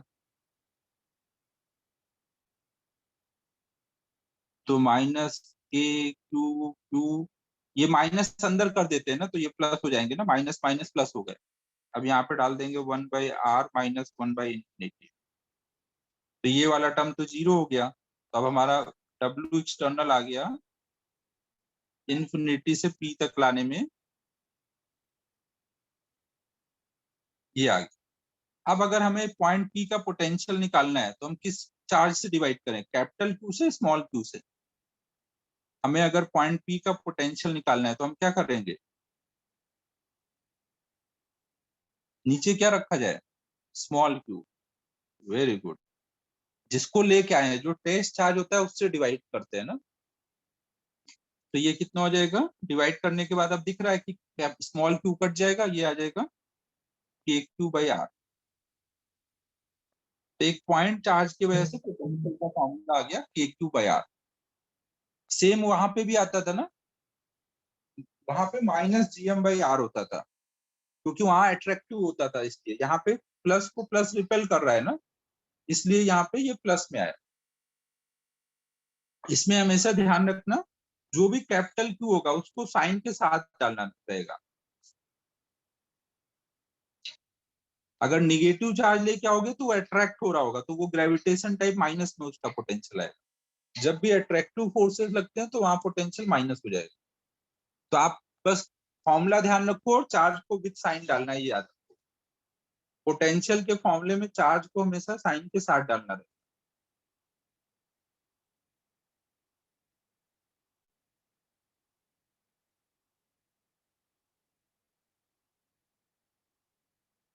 तो अब ये डेरिवेशन नोट करो।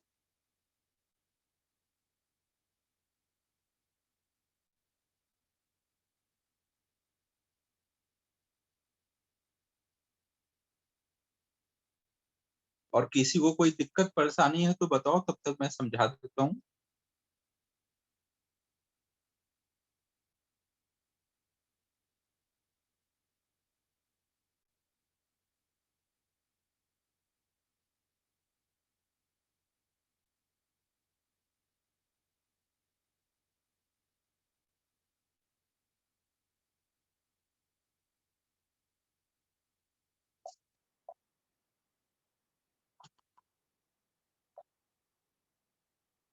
अरे आज भंडारी भी आया, मितेन भंडारी भी। भंडारी कहाँ थे इतने दिनों से? सर यही था ना। आता था क्या तू? हाँ सर। अरे यार दिखाई नहीं कभी। अरे कभी सर मैं हाँ कुछ। हाँ बोल दिया कर कि मुझे पता चले कि मितेन को समझ आ रहा है। हाँ नहीं सर, समझ में आता है, बस मैं चैट पे कुछ डालता नहीं हूँ। क्यों, ऐसा क्यों? अरे सर अभी क्लास कर रहा हूँ अटेंड, क्या करूँ चैट पे आकर, समझ रहे हैं। समझ रहा है तो भाई मुझे बताएगा नहीं तो मैं कैसे समझाऊंगा कि तुझे समझ रहा है? बोल ओके सर, दिया कर। अगले टाइम से बताऊंगा सर। Very good. ओके बताने ठीक। का जिम्मा तो 4-5 बच्चों ने ही ले लिया, बाकी तो सब सोचते हैं चलो चल रहा है जो जिंदगी में चलने दो। अरे सर ऐसा नहीं है, बस समझ रहा है। ठीक है सर, अगले टाइम से बताऊंगा सर, समझा नहीं समझा जैसा हुआ मैं लगे चैट पे बता वेरी गुड दूंगा। Very good. Yes okay, bye sir. Bye bye. Bhutada नहीं आ रहा यार, अभी भी नहीं आया भूतड़ा। पता नहीं वीडियो भी देखता है कि नहीं।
हो गया।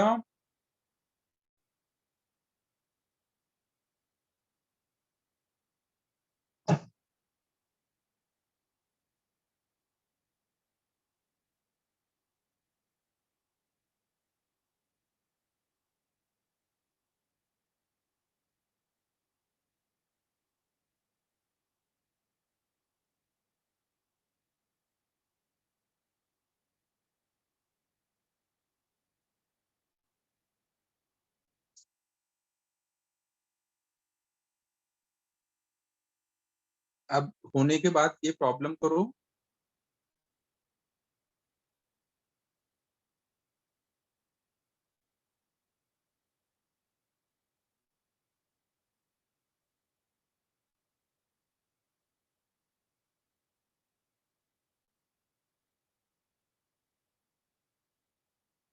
एक राइट एंगल ट्रायंगल के दो वर्टेक्स पे चार्ज रखे हैं +q और -2q। तो हमें पॉइंट बी पर पोटेंशियल कितना होगा ये बताना है।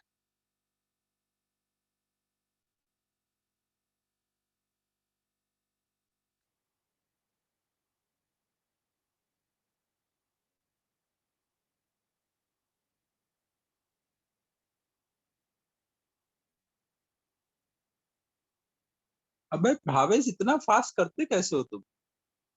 क्या राज है तुम्हारे इतनी तेजी का?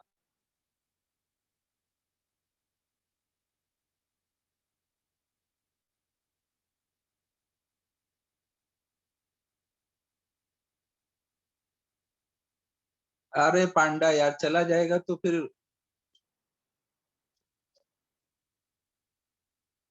मजे किसके लेंगे यार? पांडा ऐसे मत कर भाई,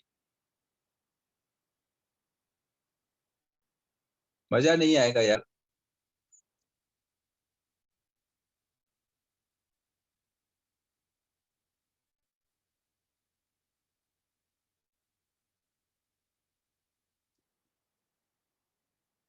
बेचारा पांडा क्या करे, नेट नहीं आ रहा है, हम लोग बोलने जाना नहीं। तो सबने कर लिया होगा।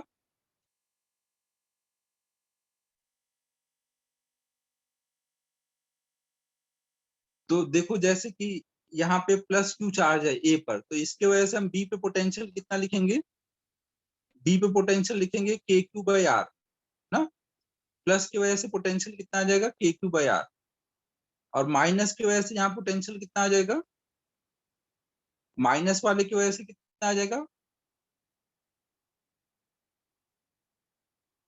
माइनस वाले में चार्ज कितना है 2q है ना, तो के 2q बाई आर, के 2q बाई आर, फिर दोनों को ऐड कर देंगे तो आ जाएगा के 3q बाई आर, है कि नहीं। प्लस वाले चार्ज की वजह से लिखा के क्यू बाई आर, फिर माइनस वाले चार्ज की वजह से लिखा के क्यू बाई आर, और फिर ऐड करके लिख दिया 3 के क्यू बाई आर, है कि नहीं।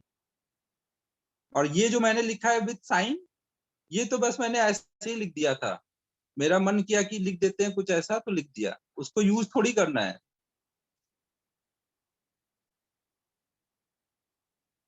वो तो टाइम पास था।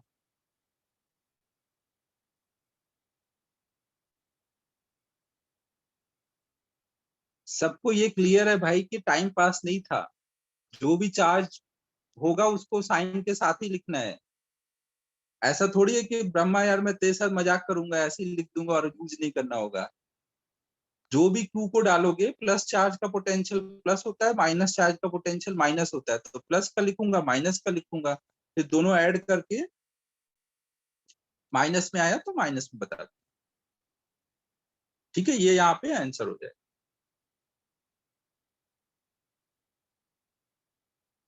एक और करो, एक प्लस क्यू चार्ज यहाँ है, एक प्लस क्यू चार्ज यहाँ है, बीच की डिस्टेंस डी है, तो इसके मिड पॉइंट पर d/2 पर पोटेंशियल कितना होगा ये निकालो।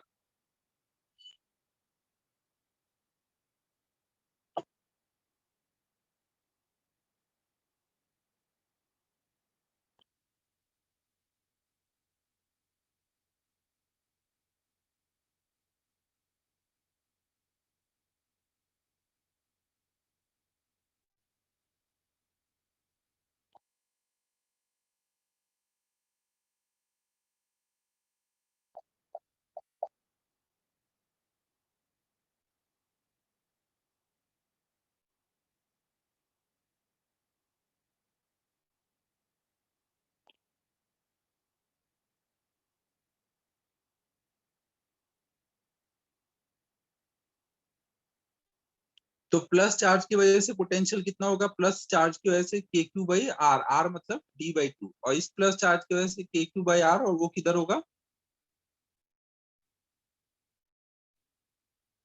प्लस चार्ज से अवे, तो पोटेंशियल क्या आ जाना चाहिए था यहाँ पर, 0। अबे 4q/d कैसे बोल दिया तुमने, दोनों प्लस चार्ज से अवे होगा ना। अच्छा स्केलर है क्या, वेरी गुड, स्केलर है बच्चों पोटेंशियल ना, तो डायरेक्शन नहीं सोचना है हमेशा, तो दोनों के वजह से लिखो और ऐड कर दो। इलेक्ट्रिक फील्ड यहाँ 0 है लेकिन पोटेंशियल 0 नहीं है, तो हम v इक्वल टू क्या लिखेंगे, के क्यू बाई आर, आर मतलब d/2, दूसरे की वजह से भी के क्यू बाई आर, आर मतलब d/2, तो ये आ जाएगा 4k/d। तो जितने भी चार्जेज आ जाएं आपको पोटेंशियल निकालना है, तो बस क्या करना है, सबके वजह से पोटेंशियल लिखो और ऐड कर दो ना, ज्यादा दिमाग नहीं लगाना है डायरेक्शन का ना, ये सब दिमाग नहीं लगाना है, जो भी प्लस माइनस आया सबको लिखो और ऐड कर दो। यही तो अपना फायदा है इस पोटेंशियल में, कि दिमाग नहीं लगाना पड़ता है, जल्दी जल्दी हो जाता है, डायरेक्शन का कोई चक्कर नहीं।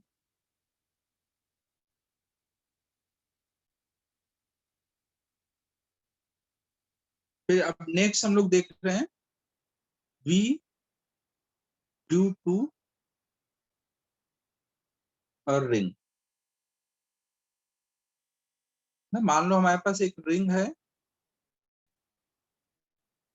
और उस पे हमने कुछ ऐसे प्लस क्यू चार्ज यूनिफॉर्मली इसके सरकमफेरेंस पे दे दिया है, इसका रेडियस आर है, तो हमें बताना है इसके सेंटर पे पोटेंशियल कितना होगा। पहले हम लोग सेंटर पे निकालेंगे, फिर एक्सिस पे निकालेंगे।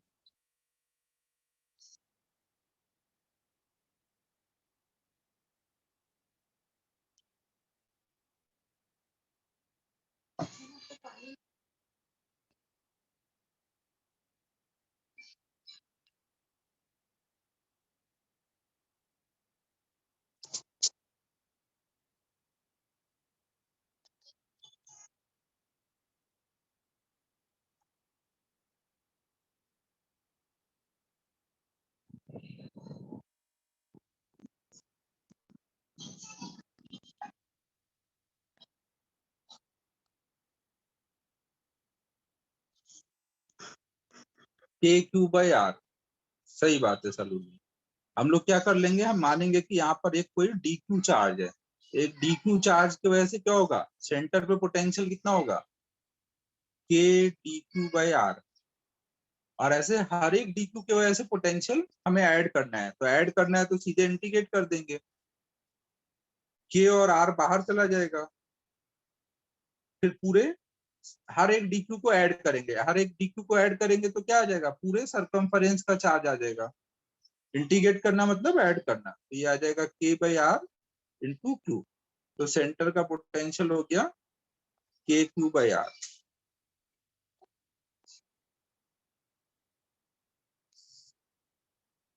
ठीक है बच्चों, सेंटर का पोटेंशियल देख लो, निकालना आसान है।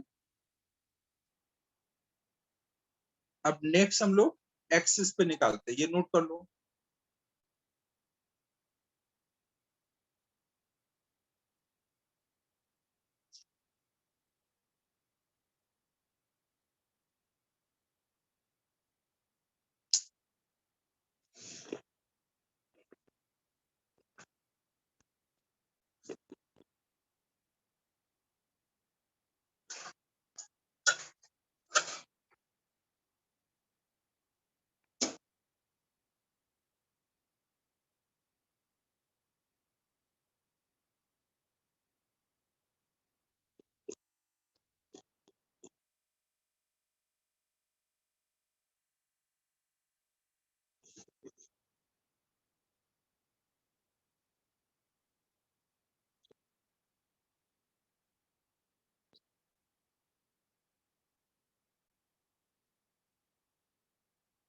नोट हो गया, आगे चलें।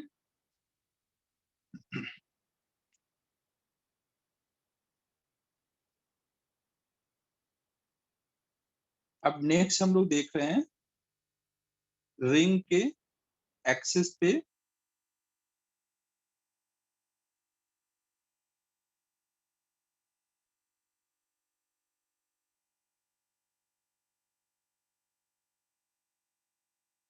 सपोज हमने एक रिंग लिया और उसके एक्सिस पर सेंटर से एक्स डिस्टेंस पर आर रेडियस का रिंग है और प्लस क्यू चार्ज दिया हुआ है इसको।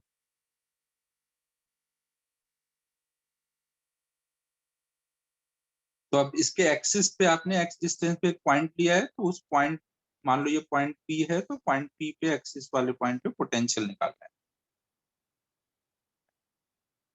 तो हम लोग क्या कर लेंगे, अब करो ट्राई एक बार आप लोग खुद से।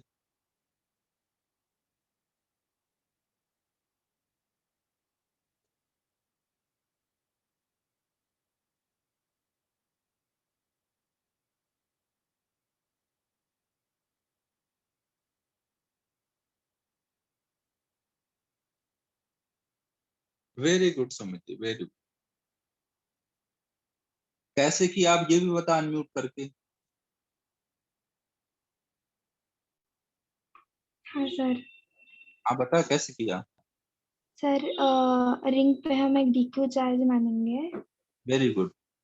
फिर तो उसका P से डिस्टेंस होगा रूट हाँ under r square plus x square. हाँ हाँ तो फिर इसको इंटीग्रेट करके सिर्फ हमें DQ को इंटीग्रेट करना होगा, तो उसका आंसर आ हाँ जाएगा के q by root under r square plus x square. हाँ, वेरी गुड वेरी गुड। तो देखो बच्चों, हमें अब रिंग की वजह से लिखना है यहाँ पॉइंट पी पे ना, तो हम ऐसा तो कर नहीं सकते कि पूरे के पूरे रिंग को पॉइंट चार्ज मान करके यहाँ का पोटेंशियल लिख देंगे के क्यू बाई एक्स। ना, ऐसा तो नहीं कर सकते। हमें क्या करना पड़ेगा, एक पॉइंट चार्ज की वजह से v निकालने का फॉर्मूला हमें आता है। हमने अभी कौन सा फॉर्मूला देखा है, एक पॉइंट चार्ज की वजह से r डिस्टेंस पे। तो हम क्या करेंगे, यहाँ पे एक पॉइंट चार्ज लेंगे पहले, नहीं एक पॉइंट चार्ज dq ले लिया, और इसके वजह से हमें यहाँ पे पोटेंशियल लिखना आता है। पॉइंट चार्ज से पॉइंट p की डिस्टेंस कितनी है, स्मॉल r जिसको मैंने लिखा है उसकी वैल्यू कितनी है, ये राइट एंगल ट्रायंगल से अगर हम सोचें तो ये कितनी आ जाएगी, x है, ये r है, तो ये हमारा आ जाएगा under root r square plus x square. तो पॉइंट P का पोटेंशियल हम कितना बोल सकते हैं, k dq by r, r मतलब r square plus x square. ये अभी पॉइंट P पे dq चार्ज की वजह से आया, इसलिए इसको dv लिखते हैं ना। और ऐसे हर एक चार्ज का जब हम पोटेंशियल इंटीग्रेट कर लेंगे तो यही पूरा पोटेंशियल पॉइंट P का आ जाएगा। तो अब इसमें k बाहर चला जाएगा, क्या क्या बाहर जाएगा इसमें, x को बाहर करा जाए या अंदर ही रखा जाए,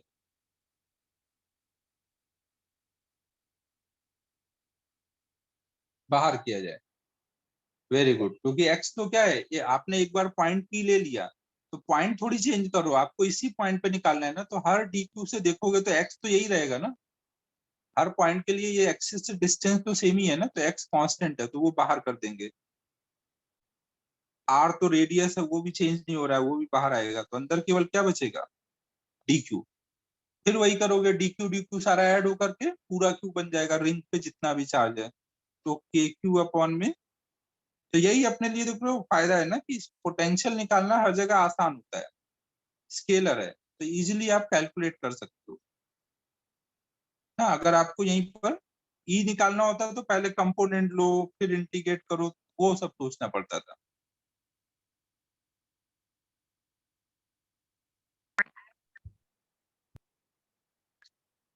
ना। तो ये हमारा v का वैल्यू आ गया एक्सिस पे एट अ डिस्टेंस x। अगर इसमें ग्राफ ड्रॉ किया जाए पोटेंशियल का x के साथ तो ग्राफ कैसा बनेगा,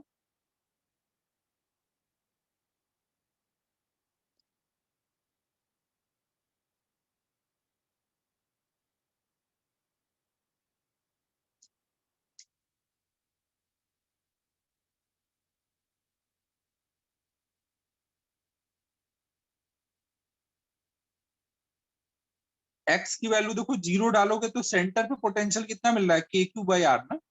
x की वैल्यू जीरो डालोगे तो के क्यू बाई आर, मतलब जब x जीरो है तो पोटेंशियल कितना है, के क्यू बाई आर। और जब x की वैल्यू बढ़ाते जाओगे तो ये पूरी वैल्यू क्या होती जाएगी, x को बढ़ाओगे तो पूरी वैल्यू क्या होगी, कम होगी। कम होगी तो इसका मतलब क्या करें, हम ऐसे ग्राफ बना दें, सेम वे में हम दूसरे साइड के लिए देखना है तो ऐसे कम होगी। तो अब देखो यहाँ पर ऐसे एक स्टार पॉइंट आ गया है, अगर ग्राफ में ऐसा पॉइंट आ रहा है तो इस पॉइंट पे आप टेंजेंट बना सकते हो क्या, अगर ग्राफ में एक ऐसा शार्प पॉइंट आ गया है तो ऐसे पॉइंट पे टेंजेंट बनेगा, नहीं बनेगा। अगर ऐसे पॉइंट पे टेंजेंट नहीं बन सकता मतलब वहां पे टेंजेंट का स्लोप डिफाइन नहीं है। अगर टेंजेंट का स्लोप डिफाइन नहीं है मतलब वहां पे नॉन डिफरेंशिएबल फंक्शन है ना, उसको आप डिफरेंशिएट नहीं कर सकते।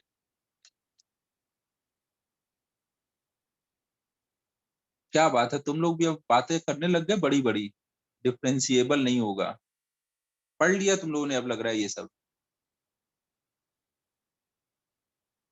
क्या बात है, अब तो मेरे लिए समझाना आसान हो गया। और तो अब आप मुझे ये बताओ, ये जो फंक्शन लिखा हुआ है क्या ये डिफरेंशिएबल फंक्शन है, अगर मैं इसको डिफरेंशिएट करके x की वैल्यू जीरो डालूं तो क्या नॉट डिफाइन मिलेगा या कुछ मिलेगा value, 1/√r square plus x square, तो डिफरेंशिएट हो जाएगा ना भाई।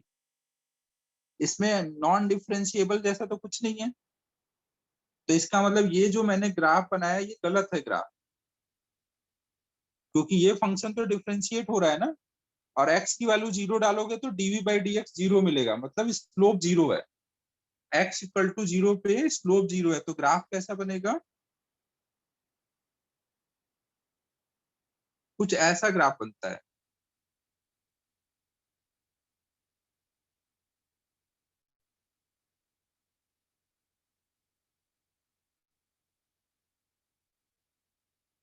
ना x इक्वल टू 0 पे आप डिफरेंशिएट करोगे तो आपको स्लोप 0 मिलेगा।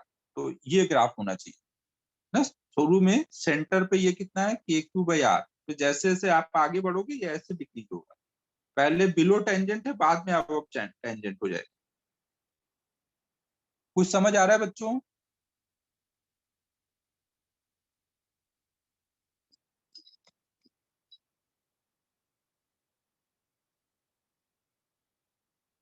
नोट कर लो इसको।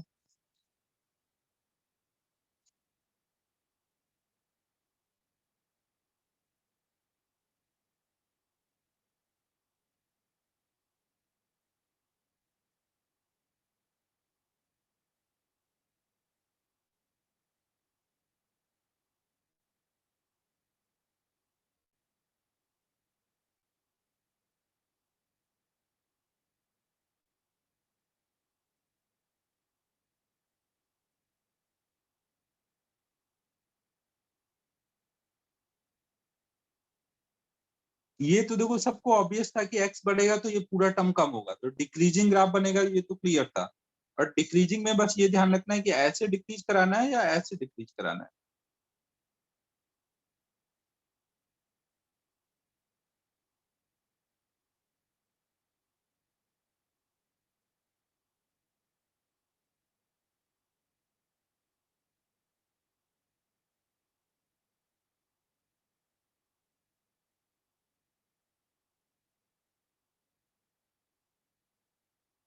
अभी तो तुम लोग इंटीग्रेशन कर रहे हो ना, तो अब डिफरेंशियबिलिटी तो पूरा ही खत्म हो गया होगा।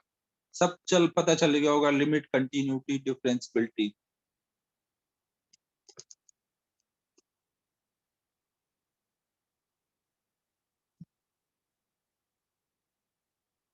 Very good, very good. अब मतलब फिजिक्स पढ़ाना मेरे लिए और इजी हो गया अब तुम लोगों को।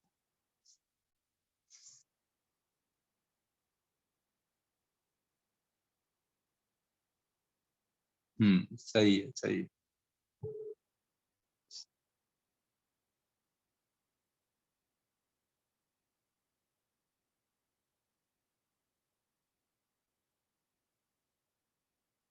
ठीक है, ग्राफ बन गया। अब आगे चलें। पॉइंट चार्ज की वजह से भी अपन ग्राफ बना लेते हैं ना, उसका v और x का।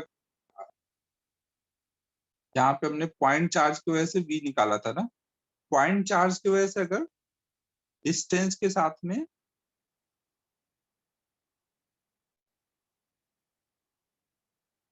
बनाया जाए ग्राफ, तो कैसा ग्राफ बनेगा? r की वैल्यू 1/x का ग्राफ याद है ना सबको? कैसा बनता था? ऐसा बनता था ना 1/x का ग्राफ।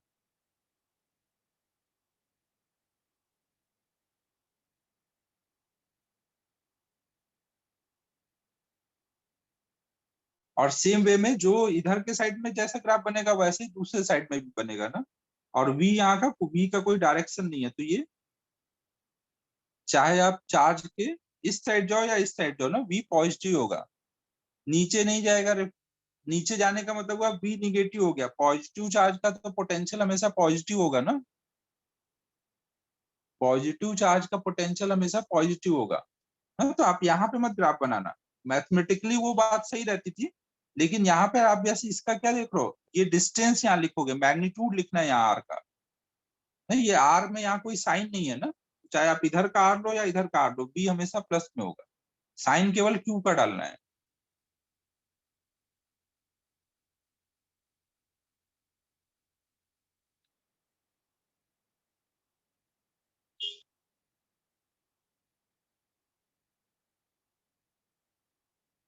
ठीक है, नोट हो गया होगा ना वो।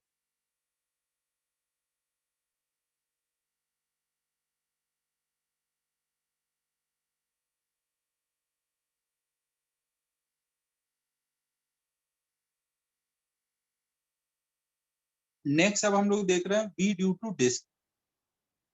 हमने अगर एक डिस्क ले लिया और इसके वजह से सेंटर से x डिस्टेंस पर r रेडियस का डिस्क है और इसके सरफेस पे चार्ज भरा हुआ है, चार्ज डेंसिटी सिग्मा है। तो इसके एक्सिस पे कोई पॉइंट पे हमें पोटेंशियल निकालना है। तो अब मैं इसका डायरेक्ट फॉर्मूला लिख देता हूँ। डेरिवेशन एक बार करा रखा है ग्रेविटेशन में, वैसे ही कर सकते हो। कलेक्शन ऑफ रिंग लेके आपको करना रहेगा ना, रिंग का कलेक्शन लेके करना है। तो V का जो फॉर्मूला आ जाता था वो आ जाता था sigma by 2 epsilon nought under root R square plus x square minus x।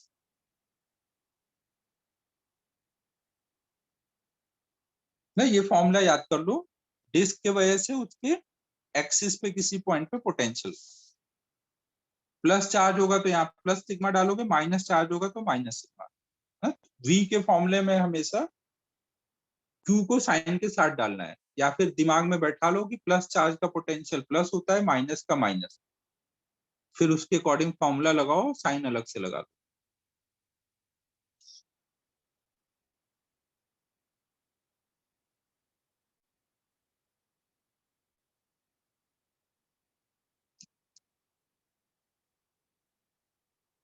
Note करो बच्चों।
हो गया नोट?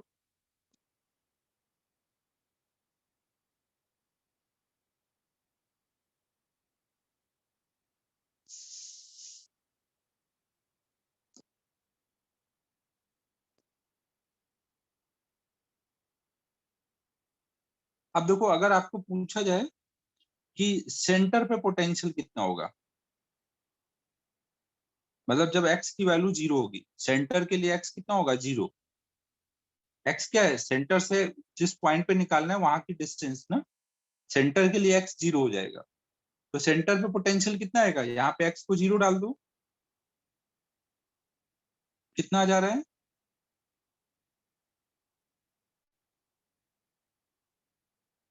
कितना आ जा रहा है बच्चों?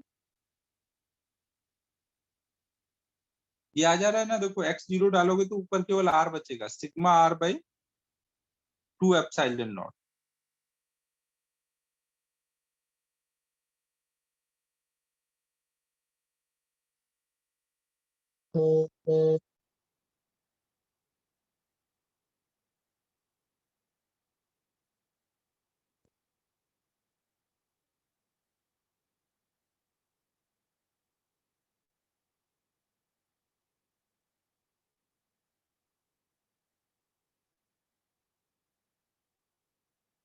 p का अगर यहाँ पे भी ग्राफ ड्रॉ करो x के साथ में, तो ग्राफ कैसा बन जाएगा?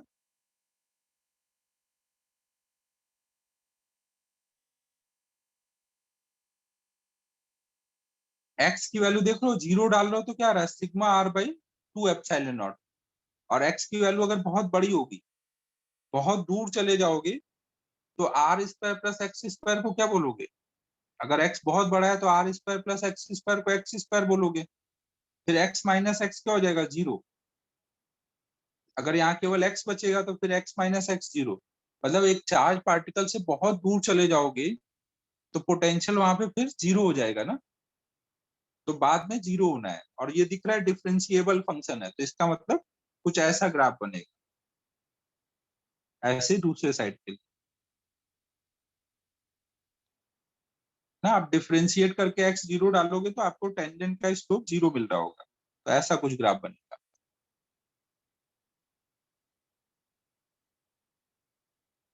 नोट कर लो ग्राफ। सेंटर पे पोटेंशियल की वैल्यू कितनी है? Sigma R by 2f।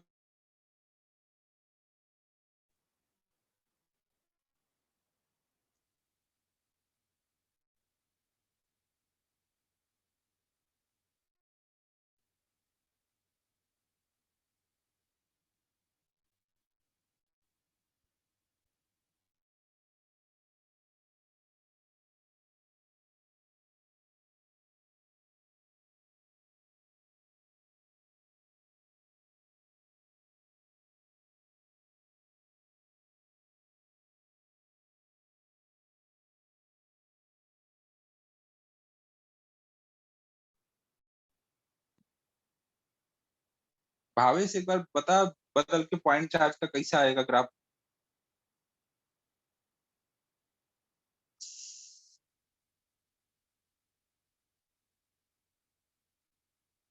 Point charge में आपको क्या दिखाना था? इन्फिनिटी से आ रहा है, तो इन्फिनिटी से ऐसे और इन्फिनिटी से ऐसे, तो वो x इक्वल टू 0 पे ये डिफरेंशिएबल है। पॉइंट चार्ज का फॉर्मूला है k2 बाई आर। इसको डिफरेंशिएट करके r को 0 डालेगा तो क्या आ रहा है? अबे फालतू की बातें मत कर यार भावेश, मुझे ये बताइए v डिफरेंशिएबल है या नहीं? dv बाई dr निकालो, r को 0 डालो।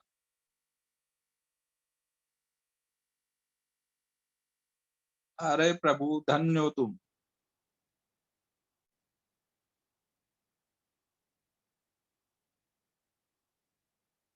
r को 0 डालोगे तो ये क्या आ रहा है? Tending to infinite. तो इसको क्या बोलोगे? Not define.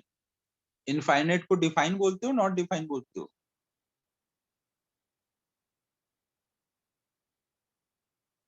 तो 0 तो नहीं आया ना यहाँ पे? ये क्या dv बाई dr 0 आया? अगर 0 आता तब ना हम ऐसे ग्राफ बनाते, स्लोप 0 होता। नहीं आया ना ऐसा।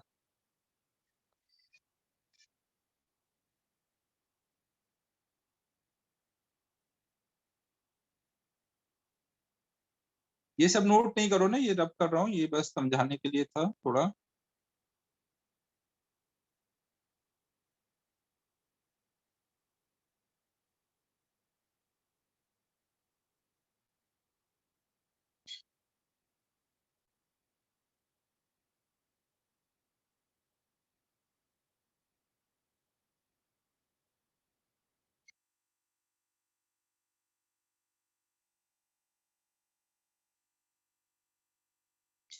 ग्रेविटेशन के टाइम में ये कराया था मैंने कि अगर कोई डिस्क है और इसके सरफेस चार्ज डेंसिटी दी हुई है, तो इसके सरकमफरेंस पे अगर कोई पॉइंट ले ले तो वहां पे पोटेंशियल निकालना। इसका रेडियस r है, चार्ज डेंसिटी सिग्मा है। ये किया था क्या अपन ने ग्रेविटेशन में?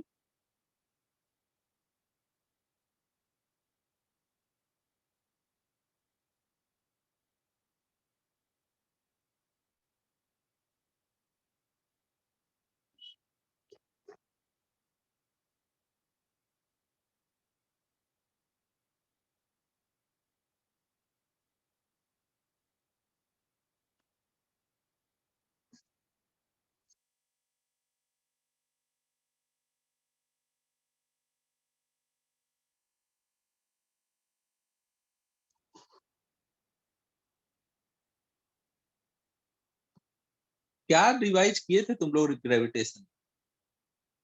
कुछ याद ही नहीं है। भावेश तो सेफ साइड ही चलता है, नहीं बोल देता हूँ सीधे।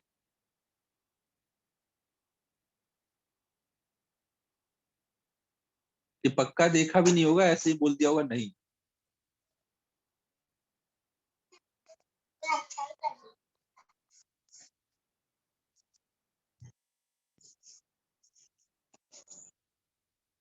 ठीक है, फिर अगर नहीं किया है तो करो फिर तुम लोग। अभी तक नहीं किया तो अब तुम लोग करोगे। अरे भाई भावेश सिंसियर तो है, बस थोड़ा मचाता रहता है, बाकी तो सिंसियर तो है। तो अब देखो इस पॉइंट पी पे अगर आप पोटेंशियल निकालोगे तो जैसे सेंटर पे आया था ना, उसी टाइप का एक्सप्रेशन आता है। सिग्मा आर, बस नीचे 2 की जगह पाई आएगा। तो ये आपको खुद से सोचना है, मैं नेक्स्ट क्लास में कर दूंगा डिस्कस। अभी 10 मिनट बचा है, इसको समझाने के लिए टाइम लगेगा, अभी नहीं ये स्टार्ट करूंगा। आप सोच के आओ, ट्राई करके आओ, देखते हैं कोई सॉल्व करता है क्या।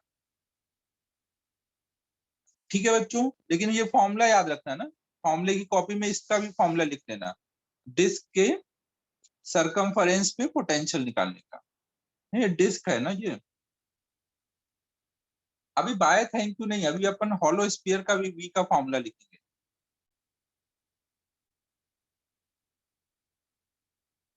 सलोनी ये x इक्वल टू 0 डालेगी तो सेंटर मिलेगा ना, ये एक्सिस पे आपने x डिस्टेंस पे निकाला है, तो x 0 डालने से सेंटर आ जाएगा। हमें सरकमफेरेंस चाहिए,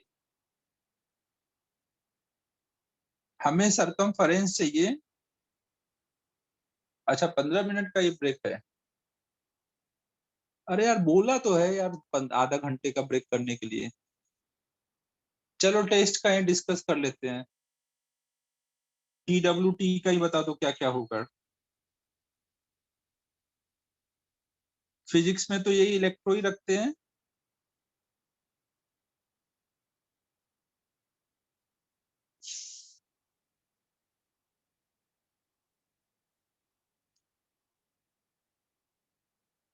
केमिस्ट्री में अल्काइल हाईलाइट नहीं हुआ है। वालिम्बे बोल रहा था कि वो रह गया है। अल्काइल हाइलाइट का कर लेते हैं, दोनों का ही रख देते हैं। इलेक्ट्रोकेमिस्ट्री भी अभी आधा ही हुआ है। इलेक्ट्रोकेमिस्ट्री कंप्लीट हो गया क्या?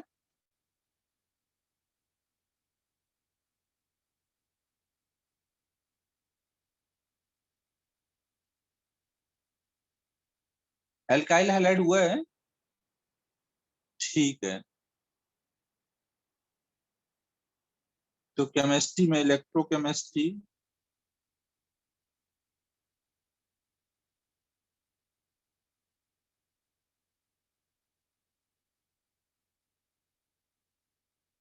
सब इलेक्ट्रो इलेक्ट्रो चल रहा है। मैथ में भी बताओ कोई इलेक्ट्रो वाला टॉपिक। इलेक्ट्रो एओडी,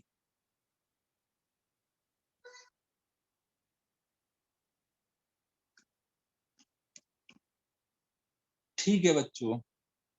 तो अब ये हो गया अपना टॉपिक वाइज टेस्ट। अब देखते हैं होमवर्क क्या दे सकते हैं।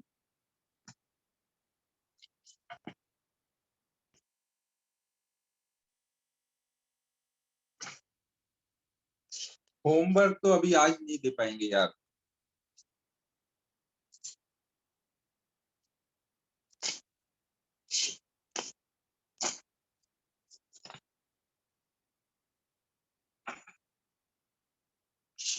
होमवर्क बच्चों आज नहीं दे पाऊंगा, तो चिल करो, रिवाइज करो।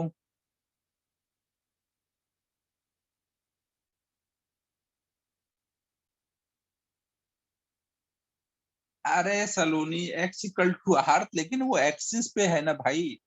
जो भी पॉइंट एक्स की जो भी वैल्यू डालेगी वो सब पॉइंट डिस्टेंस कहाँ पे देंगे? एक्सिस पे देंगे। एक्सिस के लिए आपने एक्स की वैल्यू ली है ना, एक्सिस पे एक्स इक्वल टू आर डालोगे तो मतलब आप एक्सिस में आर डिस्टेंस वाले पॉइंट पे चले गए ना। ये आपने एक्सिस के अलोंग एक्स लिया था ना।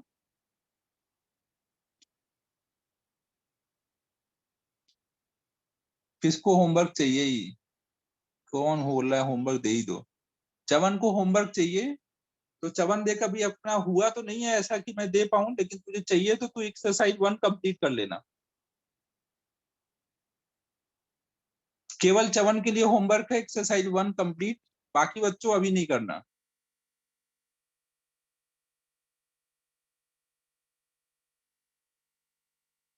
ये ऑन डिमांड होमवर्क था, इसलिए इसको सबको नहीं करना है। अब क्लोज कर रहा हूं ना। हाँ सलोनी, वो तो कर ही सकते हो। जो भी हेडिंग के क्वेश्चन एक्सरसाइज 1 के आपने कर लिए हैं वो 2 के भी कर सकते हो। तो यही तो बोला था चवन मैंने कि अभी नहीं दे पाऊंगा, तो तूने बोला नहीं दे ही दो, तो फिर मैंने दे दिया। ठीक है, अब क्लोज कर रहा हूँ। Bye bye.